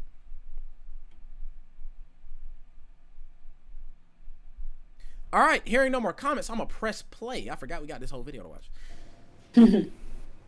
I mean, if it violates their terms and conditions. Jock, I like the pizza. It looks real good. I think they can ban whoever they want, but I guess just a hypothetical, if all of a sudden they were like, we don't want to see breastfeeding, so we're going to ban everyone just because we want to.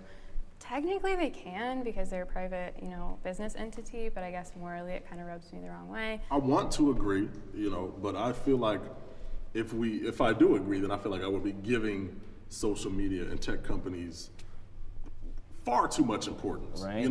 People exist without social media. I don't think if you ban somebody, that's like a morally egregious act. I think you'd be shocked the number of people, especially like my age and younger, who get their news exclusively from social media. My worry about it is that the algorithm. You can always make another account, bro. Sure can. Like, you can choose to not post, my guy. Come on. Algorithms of these companies. Even if they track your IP, you can just have a different device. You can have a different device. You can use a VPN, use a different email. Like, if you always on the internet, you should know these things, my guy. Nuance. Getting banned is just a slap on the wrist. You see, like, what trends is what is getting clicks. Getting banned is just a waste of time. But sometimes too, they artificially put things that are trending up there that really aren't. Well, the problem is Really? it's Yeah. the Wizard of Oz. Reddit Maybe did I that, haven't and heard. Twitter does that too. We don't know what those algorithms are, but there are suspicions that they are trying to fuel conflict. Right. And conflict creates clicks, which creates comments, which creates engagement. Money. And so in some ways, social media is dividing us as much as it is bringing people together in this big platform. Oh, they definitely profit off of the division. This is too. a random Talk thing. about the terms. Sure, I like random things. I used to be one of those people that believed that too, that social media was dividing us as much as it was uniting us, or even better. But I realized humans are just like that. Yeah, I agree. This social media does nothing to add to that. It's just how it is. You just don't pay attention. I feel like social media didn't change it, it just exposed it, because a lot of the stuff that we disagreed with that would have divided us, we're not comfortable talking about it at the cookout, but we'll type it on Facebook, So, like, is it really dividing us, or is it us dividing us? Also, if you want, you can change your own social media environment to where you're not surrounded by people that are toxic to you, that make you unhappy or inflame you or offend you or hurt you or harm you. You know, we have those privileges, and social media is a place where that is entirely possible. And we all can also choose to not be on social media, period. At least right now we can. So I agree with you, Liz. I don't think social media is dividing us so much as social media could be blamed for, you know, stoking divisions that already exist. Perhaps, maybe, you know, people are inflammatory regardless. In agreements, it's interesting because there's nothing that says incitement of violence, but if we do put incitement of violence, then Trump didn't really incite. I believe he didn't incite that because he didn't. I'll stop him there, and I will say I appreciate that he started this argument with "I believe," as opposed to saying Trump did not incite violence. Trump was literally impeached for inciting violence. Let's never forget that. And say, oh, go to the Capitol and, you know, beat them break up. down the doors and the windows. But you have people on, you know, during the Black Lives Matter movement saying, be restless. Oh, you know, break down stuff. You know, punch a Nazi in the face. Maybe if you communicated with those people, you would know that a lot of people were banned. There were mass bannings of Black Lives Matter supporters since Antifa. 2014. I personally don't know anyone who identifies as Antifa. That's usually something that That's I hear why I wanted to as like a talking point on the right, but personally, I know they exist, but I don't know much about them, so would love for you to explain. So, I mean, they are getting banned, right? I personally don't think so because, like, I think, like, maybe... Oh, why is he so... Why is he like this? Please explain, Ashley. I don't know. Something about him. I just... Every time both him and the girl go against each other, it's just like... I don't know how to explain it. It's just, I really don't like it. It's like literally what he's saying to me sometimes, or not even sometimes. It's just like this whole time. It's so anti-Black. I mean, I feel like the other two, you can listen. You're like, I get what they're what they are, where they're standing and whatnot. But this guy, I'm just like, I think it's because he keeps bringing up the Black Lives Matter movement. Probably. Hey, good I'm point. like, yeah. Mel calls him self-righteous and aggressive. All four of y'all are right. You, Mel, you, Luna, Jock, Ashley. Y'all absolutely right, because it seems like more often than other topics and more often with other people than other people, this person is using his arguments as a response or a reaction to an argument that was said in support of Black Lives Matter. That's not necessarily the case with everything else the other guy was saying, like the guy in the suit or the guy, the 21-year-old or something. They're saying their thing, and I don't agree with it, of course, but it's not in direct response to a Black woman saying something about Black Lives Matter.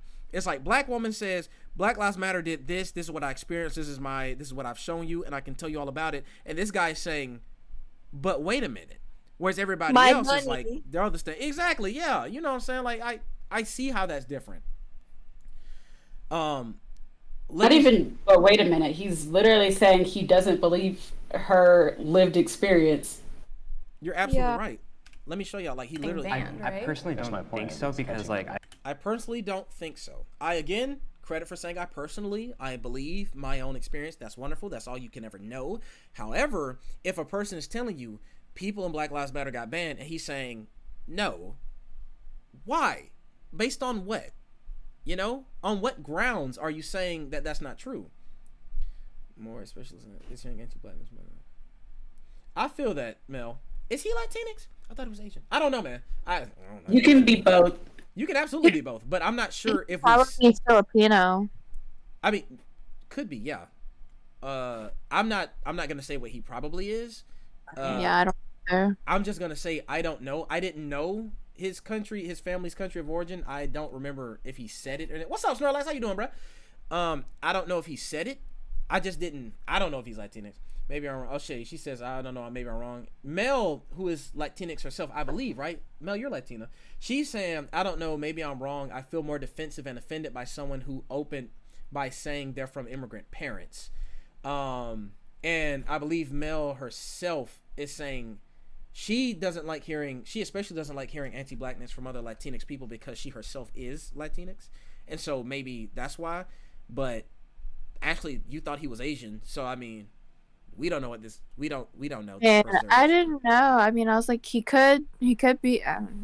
No, I'm not. We don't know. Like, none of us know if this person is Asian or Latinx or both or neither. We have not been given that information. So I'm not saying anybody's wrong.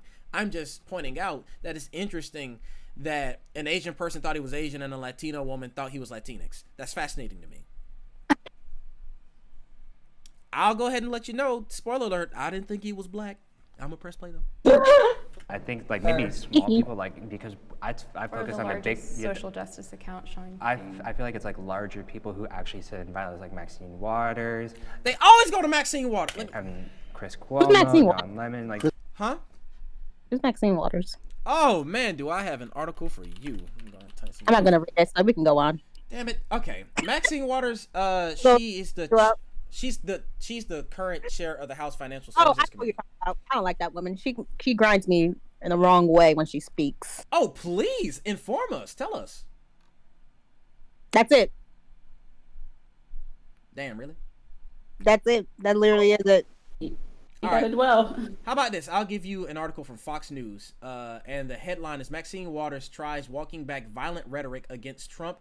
This was published in this year, February 7th. I'm not gonna play that video, but I'll go ahead and I'll link y'all to the article.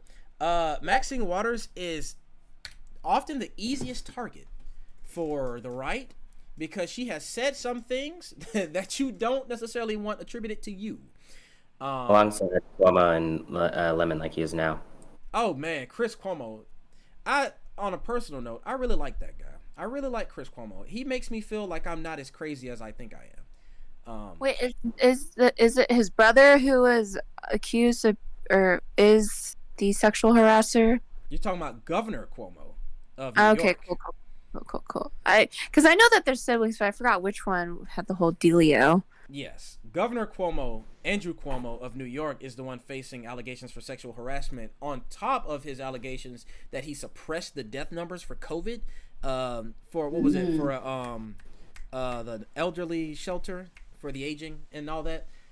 Chris Cuomo is, as you can see right here, he's on CNN. Yeah, they look very similar. Chris is kind of just like a thinner version of Andrew. I'm not gonna start writing any fan fiction. Let's just press play. Chris Cuomo said like who said protests have to be peaceful? Yeah, I think a good Also, wait, what? I think they're saying that they're quoting Chris Cuomo when they say, Chris said, "Who said protests had to be peaceful?" America was not founded on peaceful protests, but we like to forget that part. A good basis point to like look at that from is whether or not someone. Also, people confuse peaceful with nonviolent. They're two different things. You can have a you can be in a position where there is no peace without there being violence. Like you don't have to throw bricks and what did I just say? You don't have to throw bricks and beat people to death for it to be, non-peaceful. It can be non-peaceful, it can be disturbing, it can be uncomfortable, but it doesn't have to escalate to violence. They're not one and the same, they're not interchangeable. And so, I guess in defense of what Chris is saying, you can go there and cause what, Representative John Lewis from the great state of Georgia, one of the few good things we have here, you can go in what he calls his quote-unquote good trouble. Rest in peace for that guy. I'm glad they named the street after him. He helped us win that election both times. Anyway, what I'm saying is, Representative John Lewis called it good trouble. Famous for being an advocate for voting rights. And good trouble is the opposite of peace. Like, you can get in good trouble. That is not peaceful, but that's not the same as violence. And they always use Dr. King as an example, who a lot of times I don't even agree with, especially with regard to his, methods or whatever. MLK didn't say go out there and be peaceful. He said go out there and be nonviolent. Don't throw the first punch. Defend yourself if you have to, but don't go out there and literally beat a Nazi to death with a brick. I don't want you to do that, but that doesn't mean be peaceful. Peace and nonviolence are just not the same thing. And I'm never going to tell y'all to go out there and commit acts of violence, but that's just not the same as saying to someone you don't have to be peaceful. It's just not the same. Who goes on and incites violence, who is a politician, is being treated differently than like someone who goes on and incites violence and is a protest organizer. I think as a concern, yes, the inequitable enforcement of terms and conditions is a concern to me on whatever side it's on. And I think back to their various examples. I mean, I think one good one is the Covington kids. Are you guys familiar with this? Of course, yeah. Where a lot of people were putting things like, oh, we're gonna kill these kids, we're gonna feed these kids into the wood chipper, et cetera, et cetera, et cetera. And they weren't really getting banned from it. Yeah. And there was postulation in right-leaning circles that it was because those kids were wearing MAGA hats. Cancel culture is a conversation that has been happening in liberal spaces as well. Maybe we don't have like Fox. I don't know. We have these other stations, but maybe it's just not reported on a lot. However, I do hear so many conversations about cancel culture, forgiveness, and accountability happening in liberal circles as well. Man, I got so much I wrote about cancel culture. I'll come back to that later. Spreading lies should be protected as free speech. Oh. No, I actually, y'all gonna kill me for this. I actually agree. You should be allowed to lie. I think I should be allowed to go to Luna and tell her that her breath stink even when it doesn't. That should be, I should not go to jail for that. I should be like, baby, listen, you're beautiful, you're sexy, you're intelligent, y'all these wonderful things, but you might need a Tic Tac. Well, she could have a Tic Tac in her mouth right there. Her breath smells like wintergreen forest. So I'm there lying, and I don't think the police should enforce it. All right? I don't think I should go to jail for lying to Luna. However, I think these people are going to interpret this differently. Understand, and we get this wrong every single damn time. Free speech, the right to free speech protects you from the government. It does not protect you from other people. Civil liberties are different from civil rights. Civil liberties are protections you have from the government. Civil rights are things you have, protections you have from other people, other citizens. The civil rights movement was to protect people whose rights were infringed upon, whose civil liberties were infringed upon by other people, by racists, by sexists, by ableists, by homophobes. That's civil rights versus civil liberties. So when you're going out here and you're having this conversation with these people on the internet, because I know y'all like to fight on Facebook like me, no y'all don't, but y'all know you do. When you're having these conversations, let people know I can get on the internet and call you crazy when you say something crazy. Your freedom of speech is not being infringed upon at all. I am not the government. I cannot persecute you, rather prosecute you for this. I don't have that power. I am not the government. I am exercising my right of freedom of speech to address the way that you have chosen to use your right to freedom of speech. They are not the same thing. And I don't know if these people in this conversation are going to understand that difference. Foxtrot, how you doing? Welcome back. Let's press play. Put my favorite quote from Justin McElroy on free speech in the general chat, in the general Discord. I appreciate you. Wait, I have a question. So if I say fuck the government, they can't come to me and like do something about it, basically. Imagine, for free speech. Imagine what country you live in if it is illegal for you to criticize the government. Like a communist country? Oh my. Oh no. Oh no, not her. Totalitarian. Yeah. I'm not gonna. What? Nobody. Hey, another word people don't really understand though. Let's be honest here. Nobody attack Ashley. All right. I just feel like Ashley, you have grown up in the state of Georgia, correct? Yeah. I apologize to you for what this state has done to you for not necessarily consciously equating, but associating communism, which is an economic system, to authoritarianism, which is a system of government. They're not the same thing. There may be some sort of there may be some examples where there is a correlation, some real world examples, if you want to talk about the People's Republic of China or something like that, or the Democratic, don't worry about it. I'm not going to name any more countries. I don't want to go there. I'm just saying communism and authoritarianism, totalitarianism, they're not the same thing. But what I'm saying is what you just said is a very good example of the way conservatives see the world.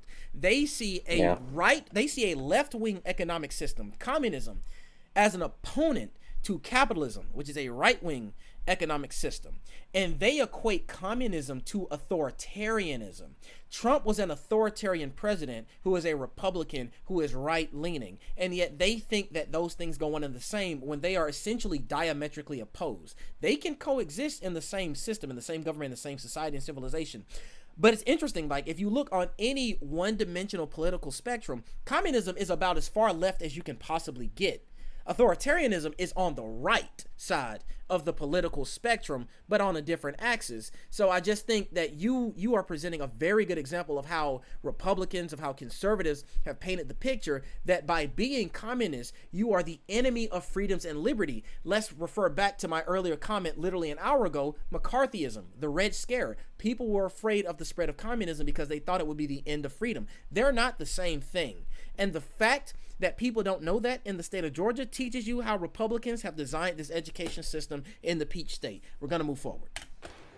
My thing here is I'm so sorry. I didn't answer your question. Yes, you're absolutely right. If you got arrested because you said F the government and the government came and arrested you, that would be a violation of your freedom of speech. You have a right to petition and disagree with anything that the government does. We have to be very attentive to who we make the arbiter of the truth. When I think about lies and like people's lies, you know, I think about people's truth, you know, people's perspective, people's opinions. Almost a mandarin oranges. And, you know, that should be protected in that sense, because if you feel something and you believe in something, Maybe or you have an opinion on something, that is your truth. That is, well, maybe to some people it's a lie, maybe to most of the people it's a lie, but that's your truth, and you have the right to say your truth, right? When Donald Trump started this campaign of, you know, the election was rigged, he actually does believe that. That is his truth. It seemed like a lie to a lot of people on the left, and probably some people on the right.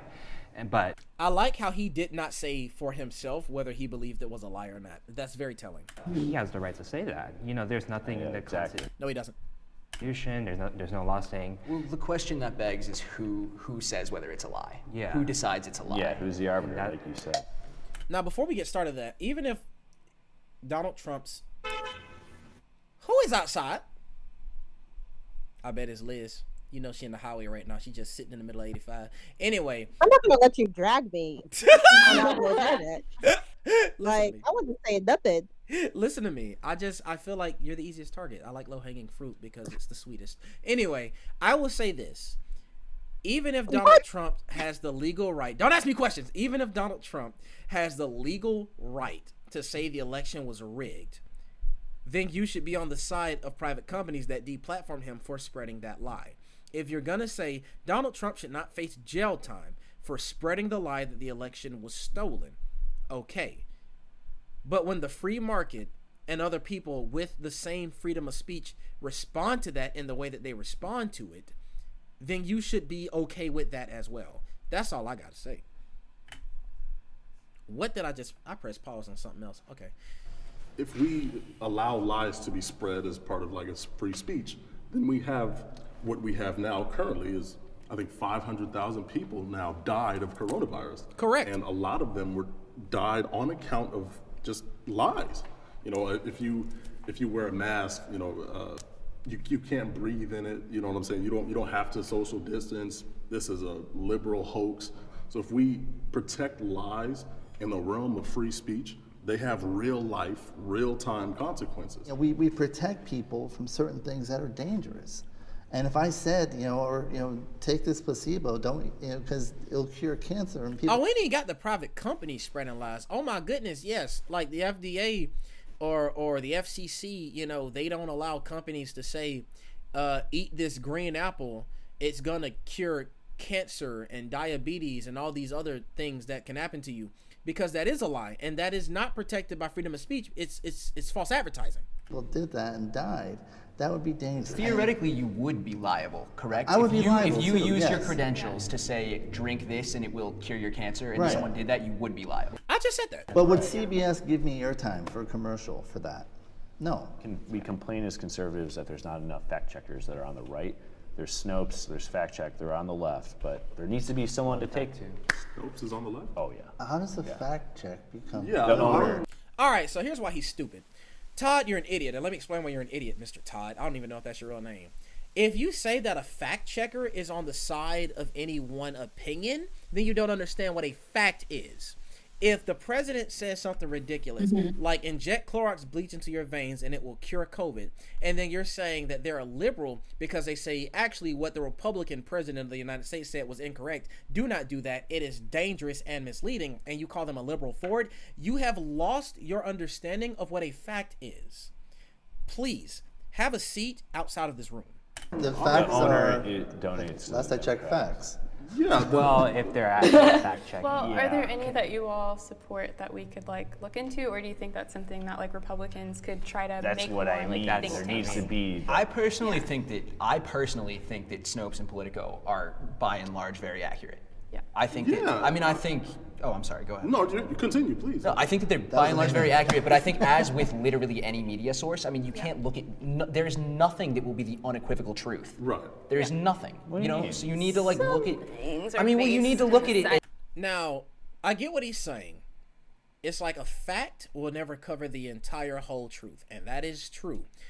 I personally believe that the whole truth is something that is inherently unknowable because there's always more information you can add. Not all of it's relevant, but there is always more information to be had. The whole truth is unknowable. But I disagree with his assertion that you can't know that a fact is a fact because you can know those things. And there are ways to make it better. There are ways to get more wholesome, more contextual facts. But his idea that like it just can't happen, I have to disagree with that. I know that it's being written from a place of bias. Oh, I mean, sure, like hydroxychloroquine is not going to like cure you of COVID. Right, but that's not liberal or conservative. That's just true. That's stupid or not stupid. It depends. It depends. It depends if it's like an opinion, and then it also depends if people, like politicians, love throwing out different statistics and studies and things like that. And as like a little sciencey person, I do believe in the scientific method for the most part, and I think that things should be tested over and over and over again. And I think providing those, like if a politician is saying a statistic, I think there should be some sort of fact-checking body. However, I am totally on board with there being a fact-checking body that is, say, 50% Republican, 50% Democrat. I think that's totally fine. There is political bias, I'm sure, in the Snopes realm. Somebody on the corporate board is liberal. You said the CEO, fine. Yeah. But there is true and untrue. And if we begin to link those two with like political affiliations, then it's dangerous because we have no realm of truth. There are lies that are harmful, Lawrence, like you were describing. You know, there are a lot of lies that are harmful and have caused a lot of harm, but giving the government the power to arbitrate what is and isn't true, I think can also cause a lot of harm as well. We're far more... I appreciate him for using Lawrence's name. We should worry far more about the social sphere than the governmental sphere because we have the First Amendment. That's First Amendment should trump all. That's at least where I stand. Yeah, for the government. Right. I think for individuals too. Well, okay. Let me go ahead and It's about the... I'm gonna screenshot his face. All right. I'm gonna go ahead and put this in the chat for y'all so y'all can use this too. Face truly is everything. Appreciate it. I also like your shirt. That's an actual unique like utilization of Ankara that I actually like. Say that again, Liz. Yeah. The fabric. You guys, you see those fabrics around a lot, right? That print. There's not any defined print. That's kind of how West African culture has made it. Everything's supposed to be unique. And you know, sometimes that print, the print itself it's called Ankara. Well, it's what we call, like as a Yoruba person, we call it Ankara. Is it sewn into his shirt or is it over his shoulder? Looks like it's sewn into the shirt. It's sewn into the shirt, yeah. But like, really I like cool. the design of that shirt. Oh, you talking about the fashion? Okay, I feel that. It's cute. You know, I always had to talk about that. If someone's wearing something unique, I like to talk about it because I love clothes. I love clothes. Not a crime. Not yet. Not in my country. Not in the astral plane. I also like his shirt. I like his chains. I like the glasses. This is a good combination. He's made good decisions today. I was ready. So yeah, his face. Let's see what he got to say. Well, no, I mean the First Amendment is about government restriction on speech. Okay, finally. Every single time, every Jubilee video we've ever watched, I have been frustrated because no one makes this point. Thank God for this fella. So a lot of people that say I got banned on Twitter and my hands. First Amendment rights were violated. No, that's a private. Yeah, it's a private company. I get it. Some people should not have a platform. Oh, 100%. Oh, that's interesting. Okay. Wait, who did they say should not have a platform? Some people. Some people. That sounds like a fake answer, but some people. No, this kind of goes against my freedom of speech outlook, but like we were saying, Michael, dumbass Michael. He looks before, like a like, I don't want to see Hezbollah having, a Twitter feed, or I don't want to see, ISIS having a Twitter feed. There's definitely a fine line. I can't say everyone deserves a platform. There's this thing called the paradox of tolerance. Yeah. And I don't know if you guys are familiar with it, but it's essentially saying that if we're tolerant of everybody, if we give everybody a voice, and we're like, all right, everything everybody says is okay as long as you feel that way. If we're tolerant of everything, then eventually our tolerance will be snuffed out by people that are intolerant. I think if they're causing harm. Real quick, Michael talked about 2 terrorist organizations, and then somebody else mentioned Osama bin Laden. It is fascinating to me that the only examples that anybody has mentioned in this conversation have been who? They've been Black Lives Matter and 3 Islamic terrorist organizations. That's what Michael, the 21-year-old, and the other guy with the glasses have said on their side. Now, they have mentioned individuals like Chris Cuomo and Maxine Waters, and then they've also had extensive conversations about Trump as an individual, certainly. But when they talk about organizations, the ones they keep going back to are Black Lives Matter, Hezbollah, Al-Qaeda, and ISIS. That's interesting to me. And I think they were going to go into Antifa, but they kind of shied away from that. They did, and they kind of mentioned Antifa, and Antifa in and of itself. Also, Antifa. Yeah, it's not an organization. Not an organization. Black Lives Matter, for the most part, hasn't even been an organization. It's been a movement, and Antifa is an ideology. Literally to be anti-fascism. Like, what the hell? And I'll never look. Side note, real quick. I mean, I almost threw my desk out the window. I ain't even that strong, but I almost threw my desk out the window. When y'all remember, I streamed on January 6th because we were covering the attack on the Capitol live. We were all there. I mean, we weren't in DC, but we were all here because that was happening there. And what was the thing that Fox News, Newsmax, and One American News Network started saying immediately after this happened? That it was Antifa. That it was somehow some Black Lives Matter radical leftist cell that had snuck into this Trump rally and incited violence. And this is after the FBI said that radical right-wing domestic terrorism is far greater of a threat than anything that the left has done or can do right now. They're more organized, they're more armed, they're more dangerous, and yet they somehow find a way to say maybe it was Antifa.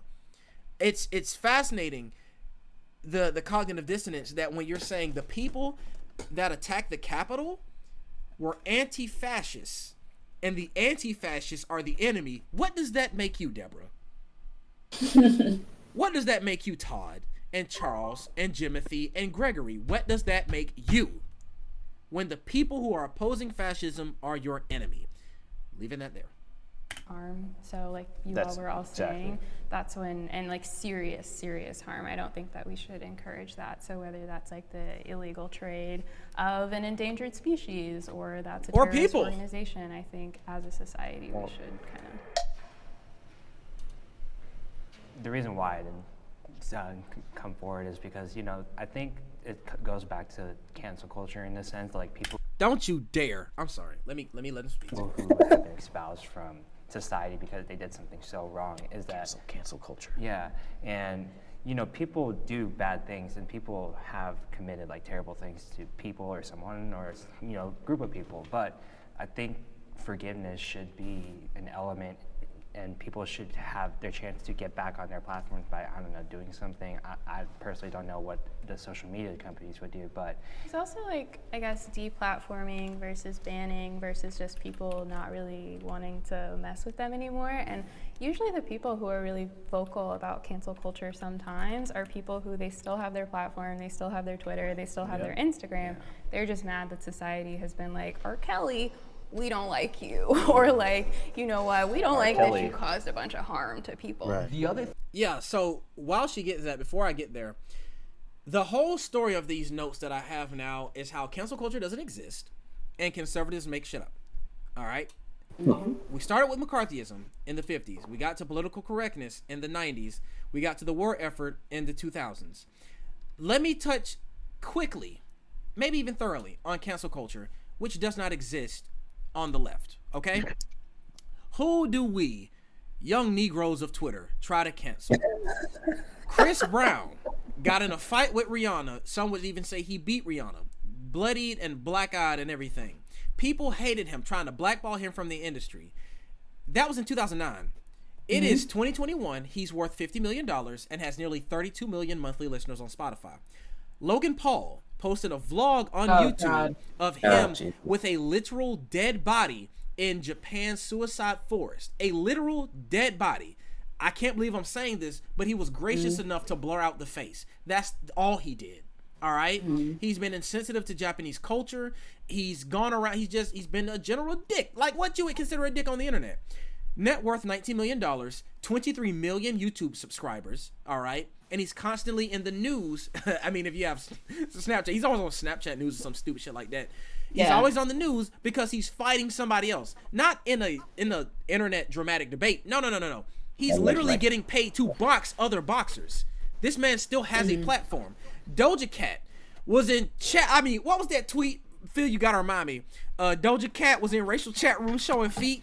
Oh my God, the internet went wild for that. All right. So, for those who don't know, Doja Cat, I want to say it was about a year ago, maybe a little bit more, maybe a little bit. I can't remember exactly when it was probably more than a year ago. I think it was like sometime last year, actually. Yeah. It was like in 2020. Dude. She was I know all that you just messaged except for that. Yeah, so she was in chat rooms with people that were like alt-right or KKK members, just people who were like blatantly, openly racist, getting called the N-word and all this type of stuff, showing feet, you know what I'm saying? Basically cuddling up with all these racist bigots and whatnot. And the internet went wild for like a month. And she's still having chart-topping songs. She's still extremely viral on TikTok. Her song, literally, do y'all remember that darn, the Silhouette Challenge? That happened after this, all right? That was her song. Dog, who is getting canceled? R. Kelly. Man, look what happened to, what was it? Smaller Kevin Spacey, people. I think? Who? Kevin Spacey? Didn't something happen with him recently, too?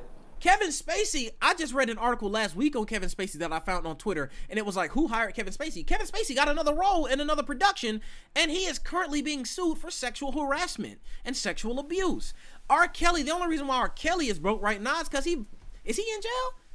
And see, that's the thing. The only time when people actually end up getting canceled is when the law comes into play, when they actually get prosecuted. Other than that, they're talking about who's getting canceled. Who is getting canceled? My God, nobody is getting canceled, at least not on the left. We don't have that power. We get mad at somebody for a month, and the next thing you know, they post a viral tweet or another YouTube video or another song, and then they're back in everyone's good graces. Who the hell are you talking about is getting canceled? You know who is getting canceled? Also, even somebody like James Gunn, because I think there's some stuff that popped up with him from like 7 years ago, something like that people tried to cancel him over, and now he's doing Suicide Squad and Guardians 3. Phil, this is why you're on this channel. This is why you're here. James Gunn said some extremely nasty, gross, and disgusting things like almost a decade ago when it happened, that Disney found out of some old tweets and everything, and he got removed. He's the for those who don't know who James Gunn is, he was the director of the Guardians of the Galaxy, and they said he got kicked off from the Guardians of the Galaxy 2 because of those tweets. He got fired, and now he's back. All right. You know what's crazy? Even crazier about that, like Disney you know, has very questionable whatchamacallits that they do. But they decided to take out James Cameron, and the fans got upset at them. Yep. That was wild to see. I was like, oh, what? You told me a corporation finally did something, and y'all are upset? Yeah. So, one question too. The point also is, I thought interesting. I feel like him being signed on to Suicide Squad happened close enough after that, and then he got back on to Guardians 3 too, so I could be wrong about that, but I think his work practically doubled after that whole thing happened.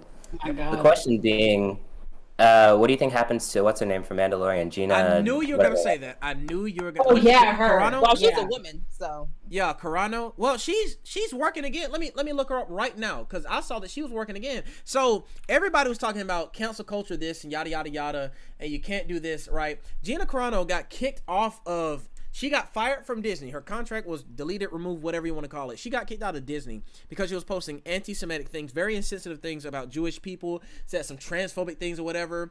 She was making fun of trans people's pronouns, and she was talking about if people said he, hers, she, him, yada yada yada, and she was beat boop because people were talking to her about how transphobic she was, and then that's what she goes and does, and she didn't get kicked off for that. She got kicked off for an Instagram story that I wish if I could look back on Facebook and see what the screenshot was.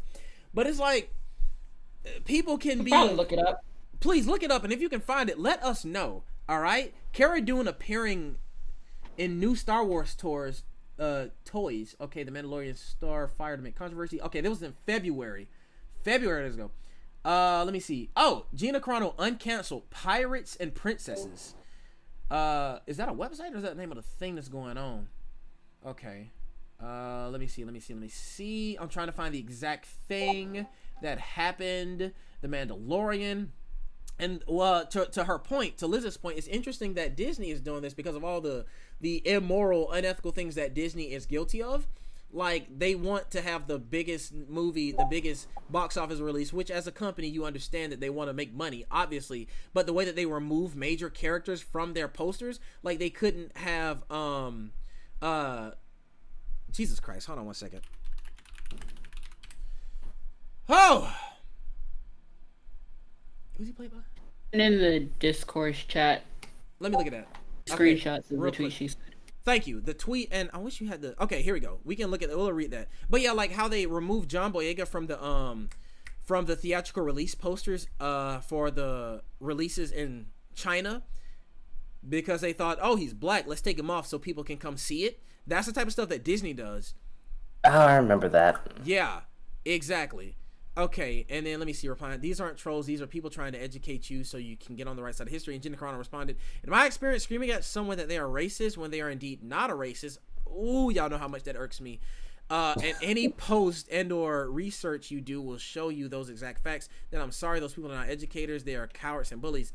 You know, Gina, if you just said BLM and ACAB, which are two simple words, this situation would be made 10 times better. Let me see. They're mad because I won't put pronouns in my bio to show support for trans lives. After months of harassing me in every way, I decided to put 3 very controversial words. Yeah, beep, bop, boop. How dare you? I'm not against trans lives at all. They need to find less abusive representation. Abusive representation? What does that even mean? I don't think trans people would like all of you trying to force a woman to put something in her bio through harassment and calling name every day for months, such as race. Wait a minute. Race? Okay, the bitch thing is obviously sexist. Don't do that. I'll say this, don't do that. Don't be fat phobic. Don't call somebody ugly. Do not attack their appearance. Do not attack their body. Do not attack their weight. It weakens your argument and it's unfair. When there are so many things that you can justifiably criticize people for, you just look stupid and just ruin it when you call them a bitch and you call them ugly and call them fat. Just in general, don't do that. I can't say that this happened. I'm not looking at it, but just don't do that. Just anywhere. But then calling somebody a racist and a transphobe when they are, ain't nothing wrong with that because they are and they need to be told that. I know trans people wouldn't condone this harassment when they hear about the children. Why is the I not capitalized? That's interesting. Women and men who have contacted me thanking me for taking a stand against these bullies because it affected their mental health to the point near suicide at times. Yeah, that's happening. Okay. A lot of stuff going on. These things did not get her banned, by the way. What she got banned for was, what was it? Anti-Semitism? Oh, yo, shit thick today. If only I could partake. My chat. I'm trying to find the anti-Semitism thing. Let me see. Please do. Also, Mike, my chat is thick. Why did you say that? Mike, I'm sick of that. I'm real sick. I'm confused as to what she means in the last tweet. All right, so the last tweet she says, which probably specifically the last part. Which part? Specifically the last part. Wait, which tweet? Which what's the last? The last tweet. The whole last tweet or the last sentence or something? The part after the part she says, thanking me for taking a stand against these bullies because it affected their mental health to the point of their suicide. I'm confused. Me too. Is she saying that like Gina getting bullied made trans people suicidal? No, it's people who are thanking her for taking a stand against the bullies because it affected their mental health to the point of near suicide. I'm confused as to how. People were asked to put their pronouns in the bio. Those are the people that she's saying came up to thank her because they also felt stressed. You're gonna kill themselves over that? Yeah, it's okay. Also, I linked the anti-Semitic. Yeah. I think what she is saying, I think Gina was saying that trans people were pushed to the brink of suicide because of how Gina was being treated. And that's weird. That's a bold statement. I don't think that's what she's saying. But what else could she be saying? Like, okay. I think it's not, I don't think trans people mental health is being affected by her being bullied. I think it's the people who support her. Yeah, that's what I was thinking is what she meant. The bigots. Okay, the bigots. Wait, what? From what I was gathering, I think she was trying to say that like she's getting support from like the people who are completely against, you know, putting pronouns in bios and all that stuff, and saying that, you know, maybe I guess they feel like they've been discriminated against enough to where they feel air quotes suicidal, and then, you know, seeing her support them, you know, helped, I guess. Yeah, we're saying the same thing. Y'all are saying the people, I'm saying the trans people. I say that because of her first line. She says, I know trans people wouldn't condone this, because she's basically heard from those people. And so if you read the Senate, like the whole tweet in its entirety, she's basically alleging that trans people have contacted her supporting her because they themselves were pushed to the brink of suicide because of how Gina herself was being treated.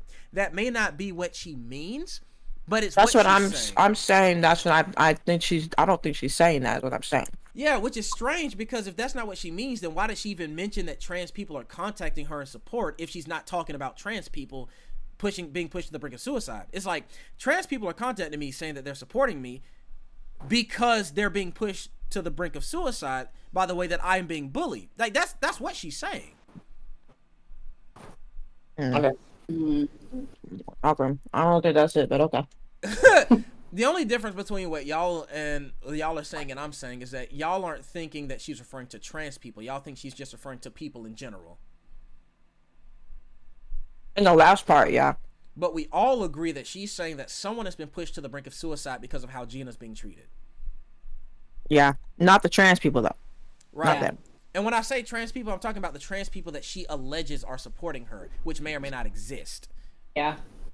Which is why I'm saying, if she's gonna mention trans people are supporting her and then mention that the people supporting her are about to commit suicide, then she's saying the trans people supporting her are about to commit suicide because of how she's being treated.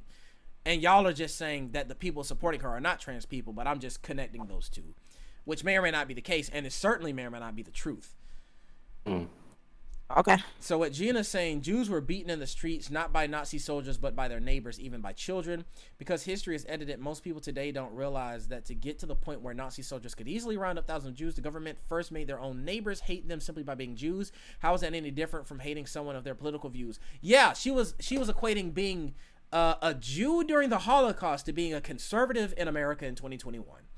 That's what got her fired. And now she still has a job.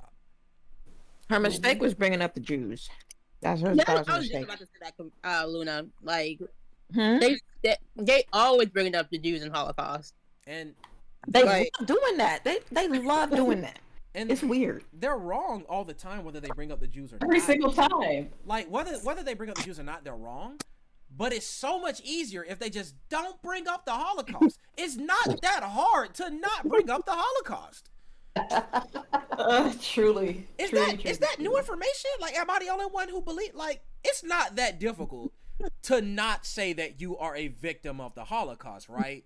When you were not alive during the Holocaust, right? I mean, it's 2021. This happened in 2020 that she said this. So let's just do some math. World War II ended in 1945, so that's 55 years until 2000. So what's 55 plus 20? 75, 3/4 of a century it's been since the Holocaust ended. It's kind of easy to not bring up the Holocaust. Not the Holocaust and slavery. Am I crazy? Like, come on.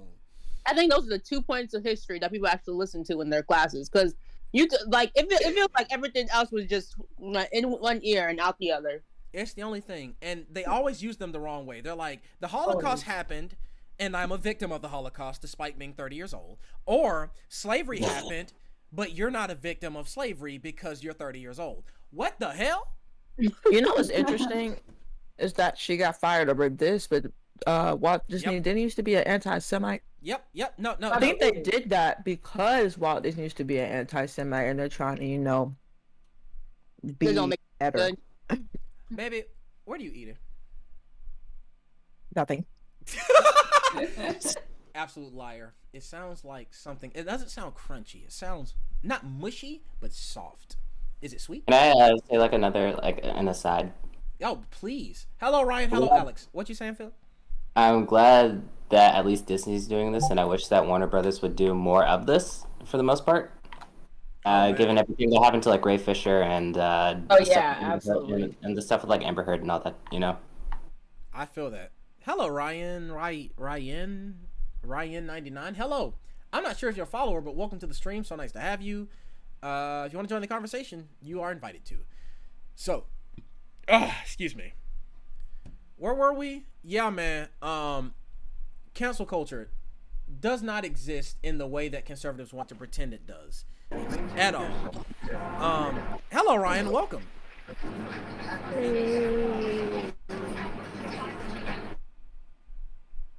All right.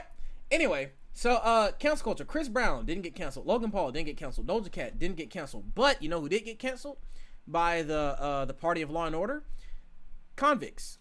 People who have broken the law and been convicted. Formerly incarcerated people. You know what happens to them? Can't find the job. They get stuck oftentimes in a cycle of crime or in poverty. They are robbed of their social mobility. They break the law once and then that's it. Their whole life is decided for them after. So again, who in the hell is getting canceled?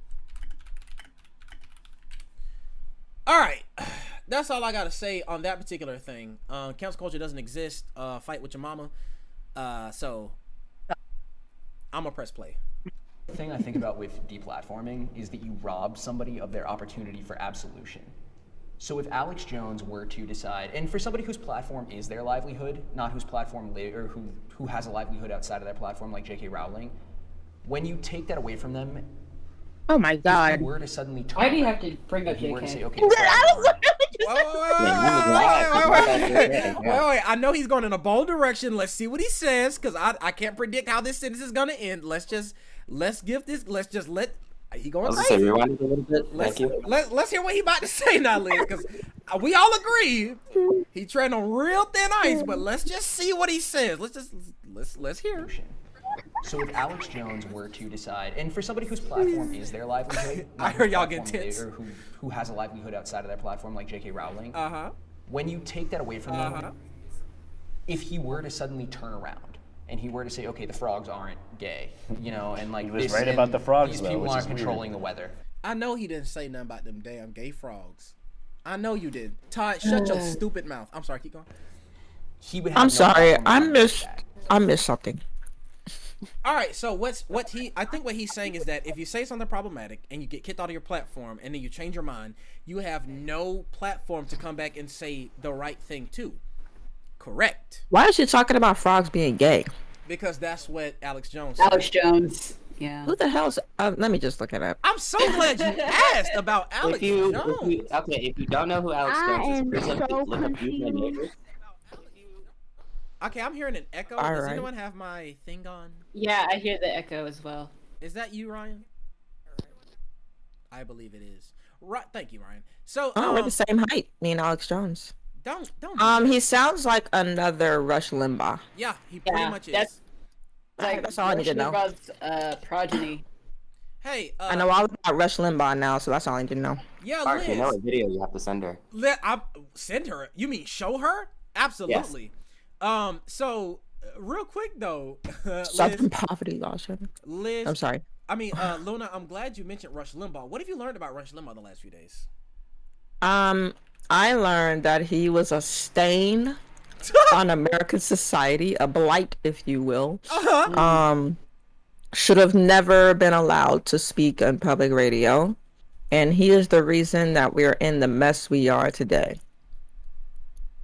All right, not specific, but very accurate. Let's keep going. Before you continue, if y'all want to hear a really good series about people, not just like Rush Limbaugh, but just like terrible people in history, Behind the I Bastards? recommend. Yep, that's exactly what I was going to recommend. That's exactly what Luna. That's what I've been listening to, actually. I listen to the hey. Rush Limbaugh episodes. Yeah. Wait. I also have a series where they read Ben Shapiro's book, and it's funny and awful at this, which is what I've been consuming. They go hand in hand. Sometimes you can laugh nervously. I know how you are. We never watched this one. Well, that's because it's an hour long, and we would literally be there for a week trying to get through that video. But yeah, Not me here after viewing Billie Eilish's new song. Ryan, hello, how are you? I don't think, do I know you? Do we know each other? Thank you for following. Nice to have you. Alex Jones wants to eat his neighbors. Let's talk about it. I'll admit it. Phil, I hate you. This is your fault. I'll admit it. I will eat my neighbors. I'm not letting my kids die. I'm just going to be honest. My superpower is being honest. I've extrapolated this out, and I won't have to for a few years since I got food and stuff. But I'm literally looking at my neighbors now and going, I'm ready to hang them up and gut them and skin them and chop them up. You know what? I'm ready. My daughters aren't starving to death. I'll eat my neighbors. See, my superpower is being honest. I'll eat your ass. I will. I'm combat model, optimum self-sufficiency. Probably the leader. The point is have you thought about that yet? Because I'm somebody that thought I could fix this, and I'm starting to think about having to eat my neighbors. You think I like sizing up my neighbor, how I'm going to haul him up by a chain and chop his ass up? I'll do it. What the fuck is he talking I'm so glad I'm muted. Oh, Jesus Christ. Let me just What's go the context here? Is it the zombie apocalypse? What is baby? What's the context? Baby. Clearly blocked this from my mind because I forgot this whole conversation. Oh my God. It gets me every time. I don't say this often, but it doesn't matter. It's like there's no justification for what this fool is saying. There's no way for me to justify it. I can't explain it. I can't defend it. I can't tell you what the hell this man was talking about because holy shit, this man opened. What was the first thing out this mofo's mouth? What's the first thing he said? I'll admit it. I will eat my neighbors. Like, my God. If you don't log off right then. Mr. Jones, Mr. Jones, are you well, sir? I need to know what was before this. I need to know what he said before this part because right now it's seeming really it's giving cannibalism. I don't understand why we're going there. Like, why did this man say? This man got on main. Bro got in the main chat and said, look, bro. Look, man, I've been holding this in for a long time, bro. Look, man, I've been in the closet about this for about 16, 17 years, y'all. No. Look, my family, they may not accept me after this, but y'all, I gotta come clean. I gotta profess. I gotta get this off my chest. God is my witness. I gotta say something real, y'all. Listen, and he whispers, he gets down in your ear, and he speaks softly and says, look, baby, I will eat my neighbors. Not for me. No, baby. For you. For the children. Please send me this video. Okay, so my thing is. What's your thing? He started off, I would eat my neighbors. Okay. Maybe that's a euphemism. No, he goes on to clarify that I would chop them up, put them in my mouth, and swallow them. And I'm just like, okay, so why? Let's hear that again, Ash. Let's let him tell it. I'm not letting my kids die. I'm just gonna be honest. Okay, he says I'm not letting my kids die. What is this, like the apocalypse? Basically, what's happening? It seems like he's talking to doomsday preppers. What the hell does anybody know? Hello, Darsta. Well, he is a conspiracy theorist, so. Hey, the frogs are gay, so. I've extrapolated this out, and I won't have to for a few years since I got food and stuff. But I'm literally looking at my neighbors now and going, I'm ready to hang them up, gut them and skin them and chop them up. You know what? I'm ready. My daughters aren't starving to death. I'll eat my neighbors.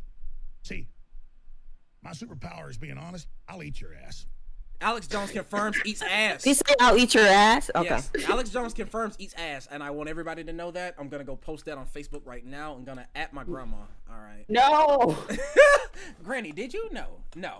Hello, Darsta. How are you all? Thank you all so much for joining. Yeah, I've been streaming for a while. I feel like the free speech argument, the censorship, liberals, conservative, this is the exact type of argument that I prepared for the majority of my life. And so...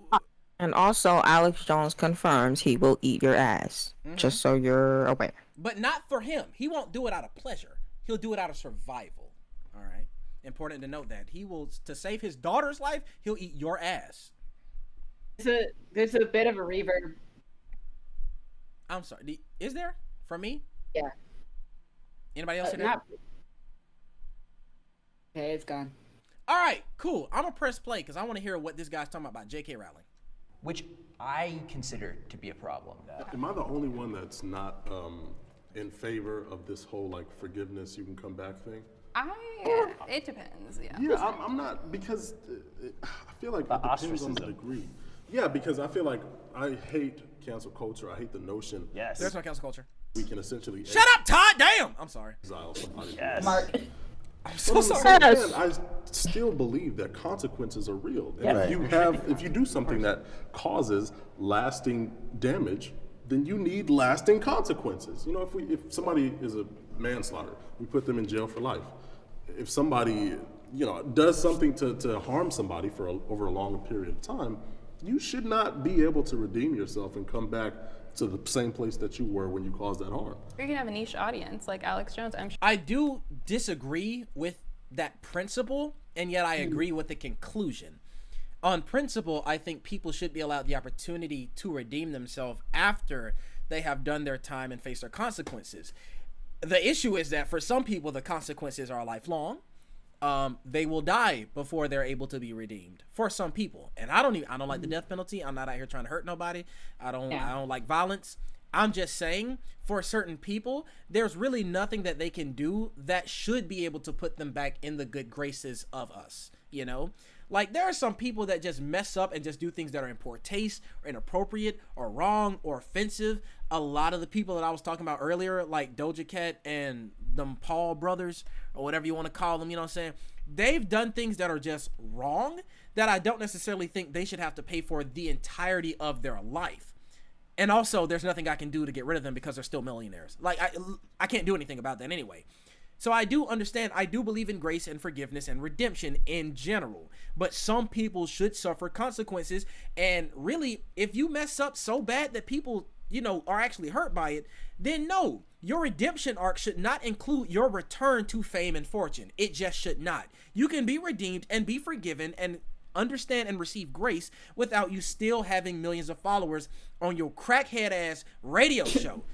Like, it doesn't have to be one and the same. The reason why I disagree with Lawrence is because I feel like he's saying one and the same. Like, forgiveness does not have to mean the return to the same. And I think he is making that point, actually.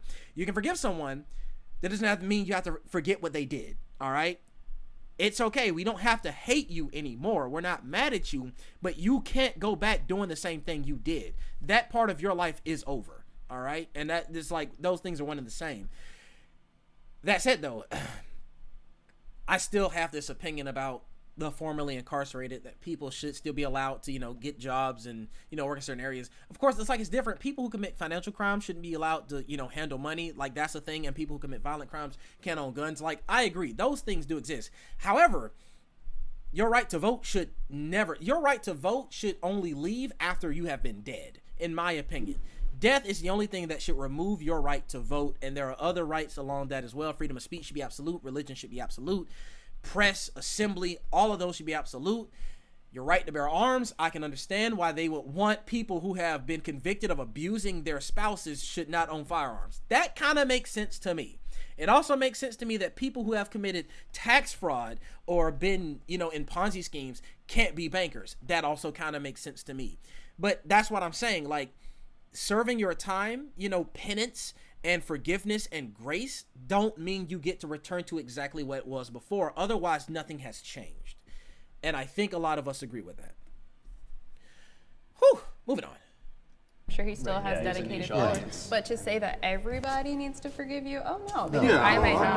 I don't personally. It depends on your religion. It depends on so many different things. But I think people are able to come back to some extent, but they're hating on the fact that they're not able to make as much money. I can think of personal instances where I had opinions that were heard out of context, that were rather moderate or something like that, where people had very visceral reactions and it wasn't moderate. Things started to come up. It's never moderate. Oh my God. Mel, are you still here? Liz, thank you for that. Have y'all, I don't know if y'all are on Reddit, but like r/enlightened centrism, me and Mel were talking about this for like an hour today. I don't like centrists. And I say centrists, not moderates, centrists. To be a moderate means literally to be not as extreme as somebody else. You know what I'm saying? Like, if you believe that the government should give free healthcare, but you don't think that weed should be legalized, or maybe vice versa, whatever, you know what I'm saying? There are people who are to the left of you, people who are to the right of you. That doesn't mean you're in the center. It just means that you're on the left and people are further left. You're on the right, people are further right. You're not as extreme. You're not as radical given the current context. To be a centrist is not to be a moderate. To be a centrist, in my opinion, is to be an asshole. All right? Because you are the type of person that are, me and Ash were talking about this as well. Like, to be chaotic neutral, to always play devil's advocate, to always say something like they think it's very centrist, but it's typically very right wing, but they don't think so. Like, when you go into a space where people are fighting for their lives and you say, well, hold on now, let me correct you there. No. Like, if I'm saying my life matters and then you say but, what can come after the but that you think is humane, that you can think is justifiable, that you can think is moral, when all I said was my life matters and you have a retraction to that? What do you mean by that, Jimmy? All right, I just use Jimmy. Jimmy's always the name. So, like, yeah, you're absolutely right, Liz. If, like, people are getting all up in arms about you, then maybe what you're saying isn't actually centrist or moderate. Maybe it's moderate to you because you yourself are the center of your world. But, you know, people are going to call me crazy when I say that, you know, school should be free. You know, at the very least, between kindergarten and 12th grade, school should be free. And I go to some extreme backwoods Republican conservative area or some libertarian circles that says no, taxes should not exist. In that space, I am a radical for saying that I believe in the status quo.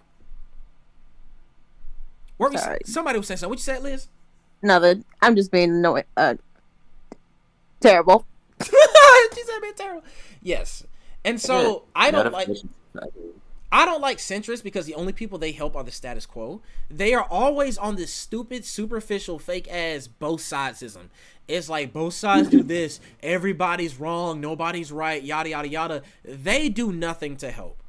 Like, you can criticize every single person who's ever been alive for the things that they have done that have been harmful. That is a thing that you can do. That's not what they do. They kind of just give up. They say, well, the only side I can take is no side at all. The only stance I can take is to not take a stand. That's not helpful. That's getting in the way. You can choose a side and still criticize the side you're on. We do it all the time. Like, I'm a Bulls fan and we suck, all right? But I still like them. I'ma support them. You can still be on Black Lives Matter and say, look, man, I'm gonna be out here marching with y'all every single night at every single protest, but I won't throw a brick. I won't burn down a building, and I'm gonna ask you not to do the same. But that's different from going to those people who are fighting for their lives and say, you shouldn't do this. I'm not going to help. I'm not going to give any money. I'm not going to retweet anything. I'm not going to spread any awareness. I'm not going to march or anything. I'm not going to contribute to your cause. I'm just going to tell you everything that's wrong with you. No, bro. Criticize from the inside, not the outside. And that's what centrists are. They're always on the outside because they're so damn afraid of being wrong. Hold yourself accountable and jump in. Damn. Yeah, Liz, you're right. So I gotta say, you know, make like Corbin Blue and jump in. They're scared. And I wished for more of a chance They to are be scared. heard. And like I'm not going to state these things, but they were not anywhere near the vein of what I was talking about earlier. These were things that were just so you're racist. I'm sorry. Kind of unpopular. Like the fact that he's so scared to say it tells me all I need to know. Yep. What yeah, was it? He definitely said some horrible shit, bro.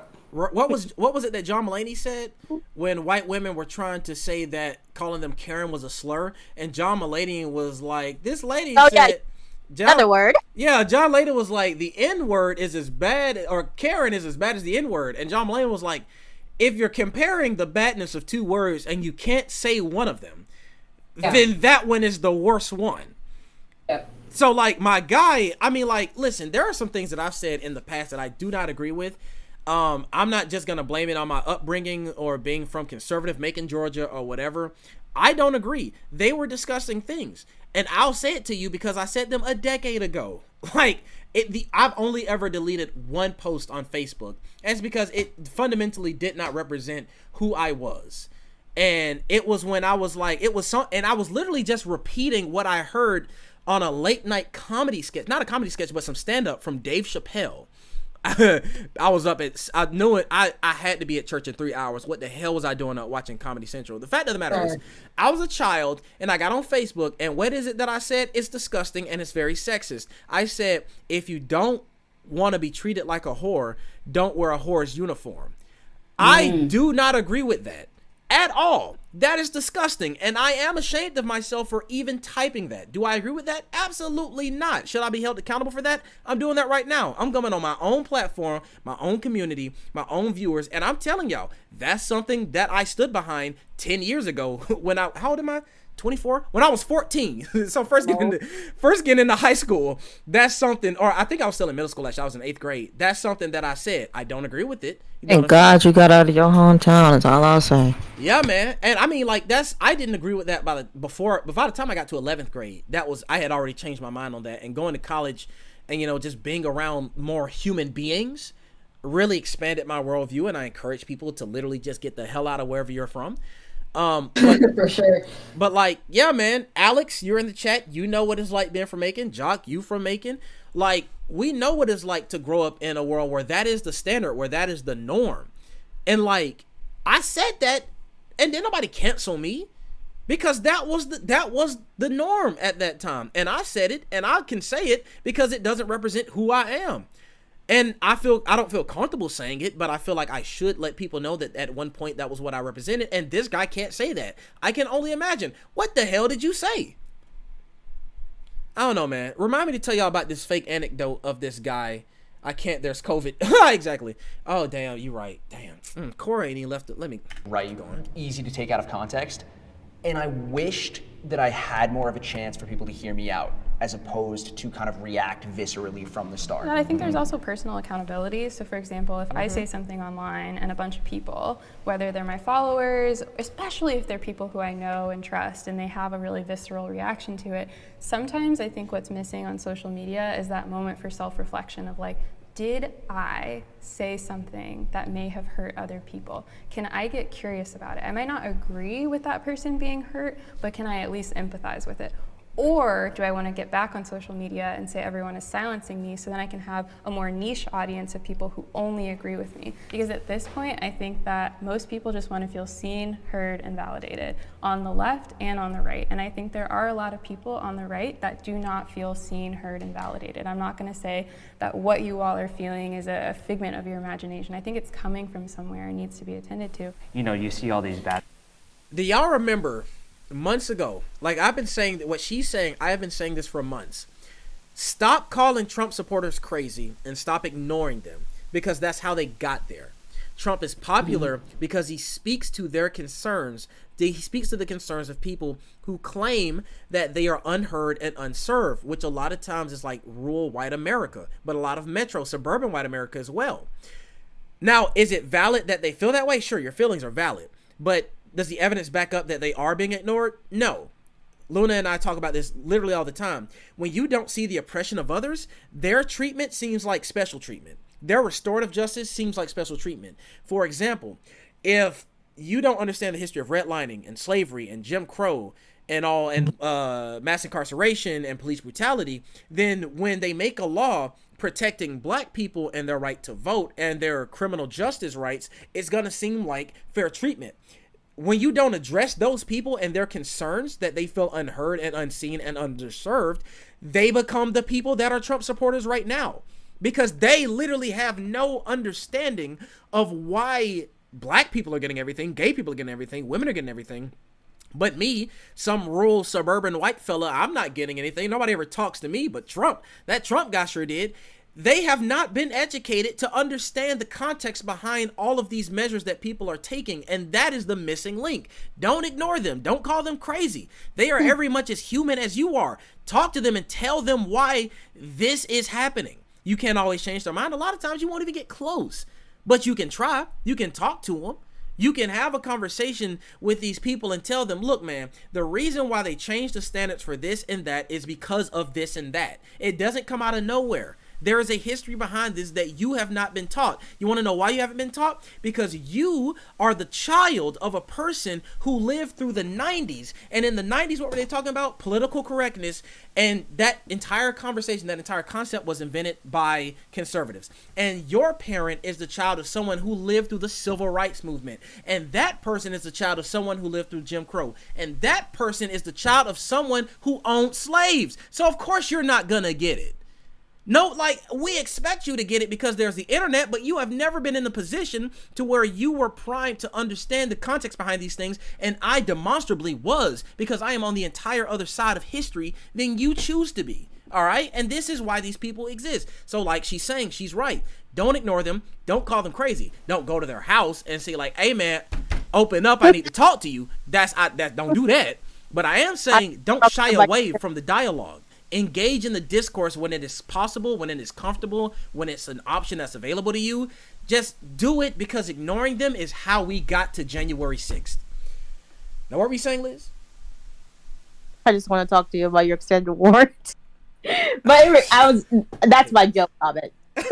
Liz. Secondary comment was the fact, like, I think also one of the places that we're definitely struggling with this entire situation is that it's going to be very hard to convince poor white folks that things that affect Black people affect them more as poor folks than suburban or urban, or not, middle class.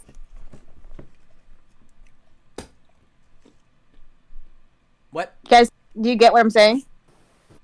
Lost you for a hot sec. You're saying it's difficult. There's actually an active amount of work that goes into making poor white folks believe that the reason they are in their position is because of poor Black folks, because of poor Hispanic folks. Mm-hmm. It's not realizing that they are all connected. Mm-hmm. And like that right there is going to be, because like there's so much work in making sure everyone feels disconnected. Mm-hmm. And more work needs to be going to letting people understand that they are connected, and that's like it's gonna be hard for the government, like the government side, but also like there's just so much historical, social effects that have been put in place for so long that like truly like there has to be like people, we have to completely change people's mind to how they got here. And it is like you can't ignore that impact of like family history and what the family tells them, what their parents tell, what they learn from their active community, like close proximity community, versus whatever we're trying to like we're saying that is the truth. Because like that's the thing with truth, even though it is the truth, that really truth only mean like humans are emotional, right? Truth only goes so far. Yeah. That like this entire situation, like, so like I'm basically circling around because it's that complicated. Like, yeah, probably I said what I was trying to say though. I agree, and on top of that, what you're saying is incredibly true, Liz.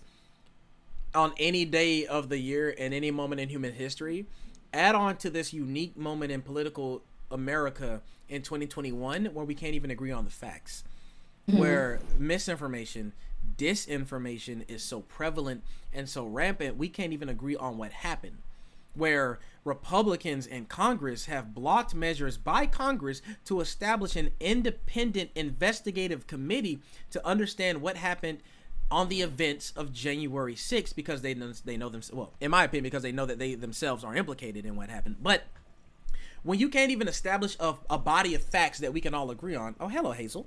When you can't even agree on a body of facts, it makes everything else more difficult, because it's like your word is as good as mine, and that shouldn't always be true, you know? Like saying that the earth revolves around the sun should be the truth and the fact. And you can say that the sun revolves around the earth if you want to, but we should not respect it as equal to the other fact, you know? And that's the moment that we're in, and so it's incredibly difficult. And I mean, I have so many arguments all the time on Facebook. You post as many links, as many sources as you want to, and it just doesn't work. But a lot of times, if a person is posting it, like the OP, the original poster, I may not be able to change their mind no matter what I do. That is what it is, all right? But you post that link, you share that story and that information, because you never know who might be passing through. You never know who might look at that and be like, oh man, I really agree with the original poster, but now that I see this, I don't know, you know? Or maybe somebody who's on the fringes and now you've helped change their mind, you know what I'm saying? Like somebody who is deep rooted, those aren't the people you're going for. It's literally like politics in general. Democrats are not trying to change the minds of Republicans. No, that's not the point. The Republican is to get everybody in the middle, or to get more people on your side to vote than their side. Like that's the way it works. And for me, my idea is like, fight them at every angle on every argument that you can. And somewhere along the lines, you know, through collateral damage or whatever, somebody's going to see an argument that they were originally not have been presented. And so that by itself, there is value in that. I got peanuts stuck in my teeth. Everybody say hello to Hazel. She's Hi. Bad things about happening to, you know, Trump supporters, and like they're getting their car keyed or stuff like that. And then my parents are always like, you know, maybe you should just keep it to yourself. And that's a shame, because I thought we lived in a society where we could talk about, you know, differing ideas, and we had that platform to have that free speech and, you know, to have a healthy debate. And so it's kind of. At what point in history, at what point in American history, my brother, do you believe that has ever been the case? Do you remember, I hate to keep going back to this, do you remember the Civil War? Do you remember they shot Lincoln, and they shot JFK, and they shot Dr. King, and they shot MLK? They shot a lot of folks, all right? A lot of people getting shot in America because it's America, and we like to shoot folks here. Yeah. And so, like, what is this utopia that conservatives are always talking about existed in the past? There's Negro, at no point did that shit ever happen. No. We've been killing each other over opinions for as long as we've been around. It's basically sewn into the American fabric. We just lie to ourselves for fake patriotism and say that we're all on the same page and that we can be genuine about it. And in some places we can, and a lot of places we try to be. But don't fool yourself into thinking that that was ever the standard. That's not the norm. It may have been better at some points. It was really worse at a lot of points. We went to war with ourselves over it. Yes, the cat core. This is Hazel. Anyway, you lost your mind if you say, man, we live in a country where we are allowed to talk about our feelings and not get upset. Have you lost your damn mind? Do you remember the 60s? Do you remember the 70s? What about the 80s? Even the Holocaust that they continue to use as their example, like, that argument still doesn't make sense. And it never will, because it doesn't. I'm kissing my cat. All right, let's press play. I feel, especially my family and on social media, is that they want to put me into submission to suppress my voice and my conservative opinions. I can kind of. What he's saying is true. People do want to suppress conservative opinions. Are they suppressed more than liberal opinions? No. You're wrong about that. People don't like that you like Trump. I don't like that you like Trump. These are facts. Like, these are the truth. He's absolutely not wrong about that. But it is a conservative mentality to think that you're the only victim of that. Have you lost your damn mind? Have you not been watching my stream this whole time, sir? Obviously not, because this was in February. But that doesn't matter. You should have been watching the stream, and I would have given you examples. Resonate with what you said, not necessarily from a family standpoint, but you know, from a like large scale, generally speaking, when somebody sees like somebody like me, just a black man, you know, like prominent in their beliefs about like, you know, the greatness of, you know, pre-colonial Africa, or, you know, just loving kente cloth and stuff like that. There are presumptions made, and it obviously doesn't make people like me feel seen or heard or understood, because you just seen me and made a bunch of assumptions, you know, assumed a bunch of things. Like, I think we kind of have that problem, not only with social media, but just in general. You know, there's biases. It's tough. You know, it's tough to have any different opinion or any different voice. All right. And that has always been the case. Like, damn, this is not new. Y'all are not the only victims. That's all I gotta say, bro. Everybody out here, there are some things that I meant to share during the course of this discussion that I did not get to share yet. Real quick, let's talk about the political correctness of the 90s. Basically, it was conservatives angry at what they considered to be Marxist professors and radical liberal students. A lot of these schools were in New England that got mentioned in the news media. Most phrases were coined by conservatives or started as satire, like follically challenged instead of bald, or fresh person instead of freshman, or animal companion instead of pet. Nobody on the left was saying that we should use these terms, but the people on the right convinced everybody else that that's what was being demanded. None of that is the case. However, minority groups did want updated names. So black people wanted to be called African Americans. Previously known as Indians, they wanted to be called Native Americans, and now indigenous people. Firefighter is a term instead of firemen. And that's just how language works. Things change, meanings change. And conservatives, every single time it happens, are like, look at these woke liberal cucks or whatever talking about how we can't say anything in my rights or this, that, and the third. No, it's just that's the history of that, number one. And let's talk about fake anecdotes. So this was in the 1980s, around 1986, I want to say. A Harvard professor by the name of Stephen Thunstrom, he was a history professor. He taught race relations and claimed that he was aggressively confronted by students who called him racist after he alleged that, number one, black families have less wealth because of absent fathers, and two, he only reads the memoirs of slave holders and slave owners because, quote, no journals, diaries, or letters written by slaves have ever been found. Let's get some facts straight. Number one, they have been found. In the 80s, obviously they were found. So what he's saying is just factually untrue, number one. And number two, he didn't say black families have less wealth because they have absent fathers. He said, quote, black men beat their wives and their wives kick them out. If you don't believe me, read Toni Morrison, end quote. That's what he said, all right? The students spoke to them in private in his office and never called him racist. The former chair of the Harvard History Department, John Wiener, wrote a book investigating this professor's claims. So John Wiener speaks to Paula Ford. She was a student. She was one of his students. She was one of Stephen Thunstrom's students. Ford said that she was talking at a committee on race relations, which handles student disputes, so disputes between students about race, and advised that she speak to the professor because they don't have any authority to do anything about course curriculum or anything, right? Ford goes and speaks to the professor, but never calls him racist, never asks him to stop teaching, never calls him crazy or anything. But Professor Thunstrom never mentions this conversation they had. It was a perfectly civil conversation, but in Thunstrom's account, he never mentions that this student came and spoke to him, right? The Harvard Crimson newspaper, that's the on-campus newspaper, right? That's the news organization. The Harvard Crimson reports that Ford went and talked to Thunstrom, that the student spoke to the professor, and they asked other students if they had experienced anything similar. Wendy Grantham, and believe it or not, Wendy Grantham was actually played, she was on The Wire, if y'all ever seen that movie. Anyway, she was also a student of this professor, right? She spoke to the reporter and said that his comments were racially insensitive, and she spoke to the professor herself, but also declined to call him racist. So 2 students have spoken to this professor. Neither one of them have called him racist, right?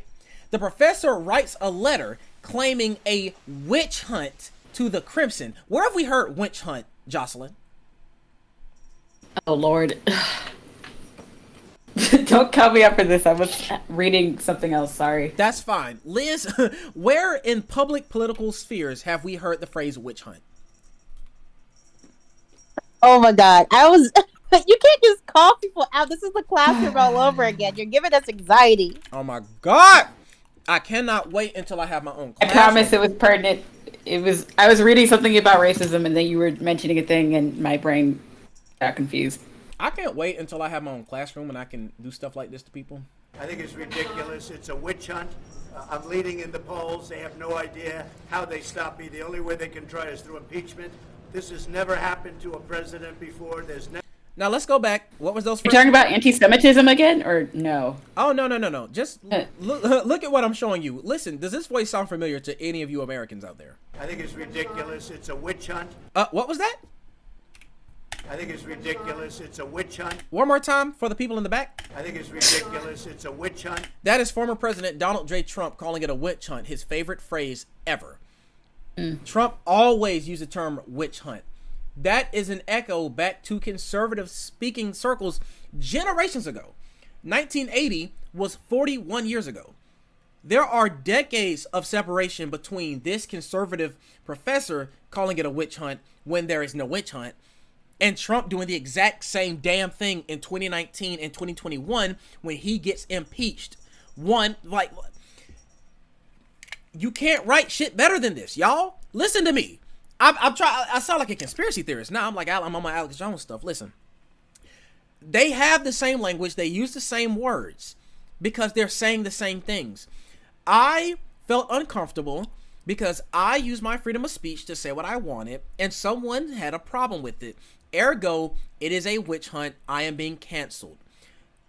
Literally, no, you aren't. No one called you racist. The two students who spoke to you in private, never called you racist, and you neglected to even mention that they came and spoke to you. You've lost your goddamn mind, all right? This is a microcosm, or a really good example, of how these conservative anecdotes always work. They're fake, they're made up, they're exaggerated. It's like nobody was asking you to do any of this shit. What are you talking about? Nobody asked you to call it an animal companion, bro. We all say pet. You made that up and then blamed us for doing it. It be your own self. You your own worst enemy, Jimmy. Why would you do this to yourself? Now look in the mirror and ask yourself, why would you do this to yourself? Why'd you do it? And just wait for a response, because if it say something back, then we have our answer. Anyway, all I'm trying to say is, it's dumb, it's stupid, and it's crazy, and it's a lie is what it is. And cancel culture and censorship, it is always, well, not always, but it is majority of the time when it's coming from conservatives, it is so often people saying, I'm not allowed to be racist with my outside voice anymore. I'm not allowed to be homophobic in public. I can't say all these racial slurs on my social media account, so America is screwed.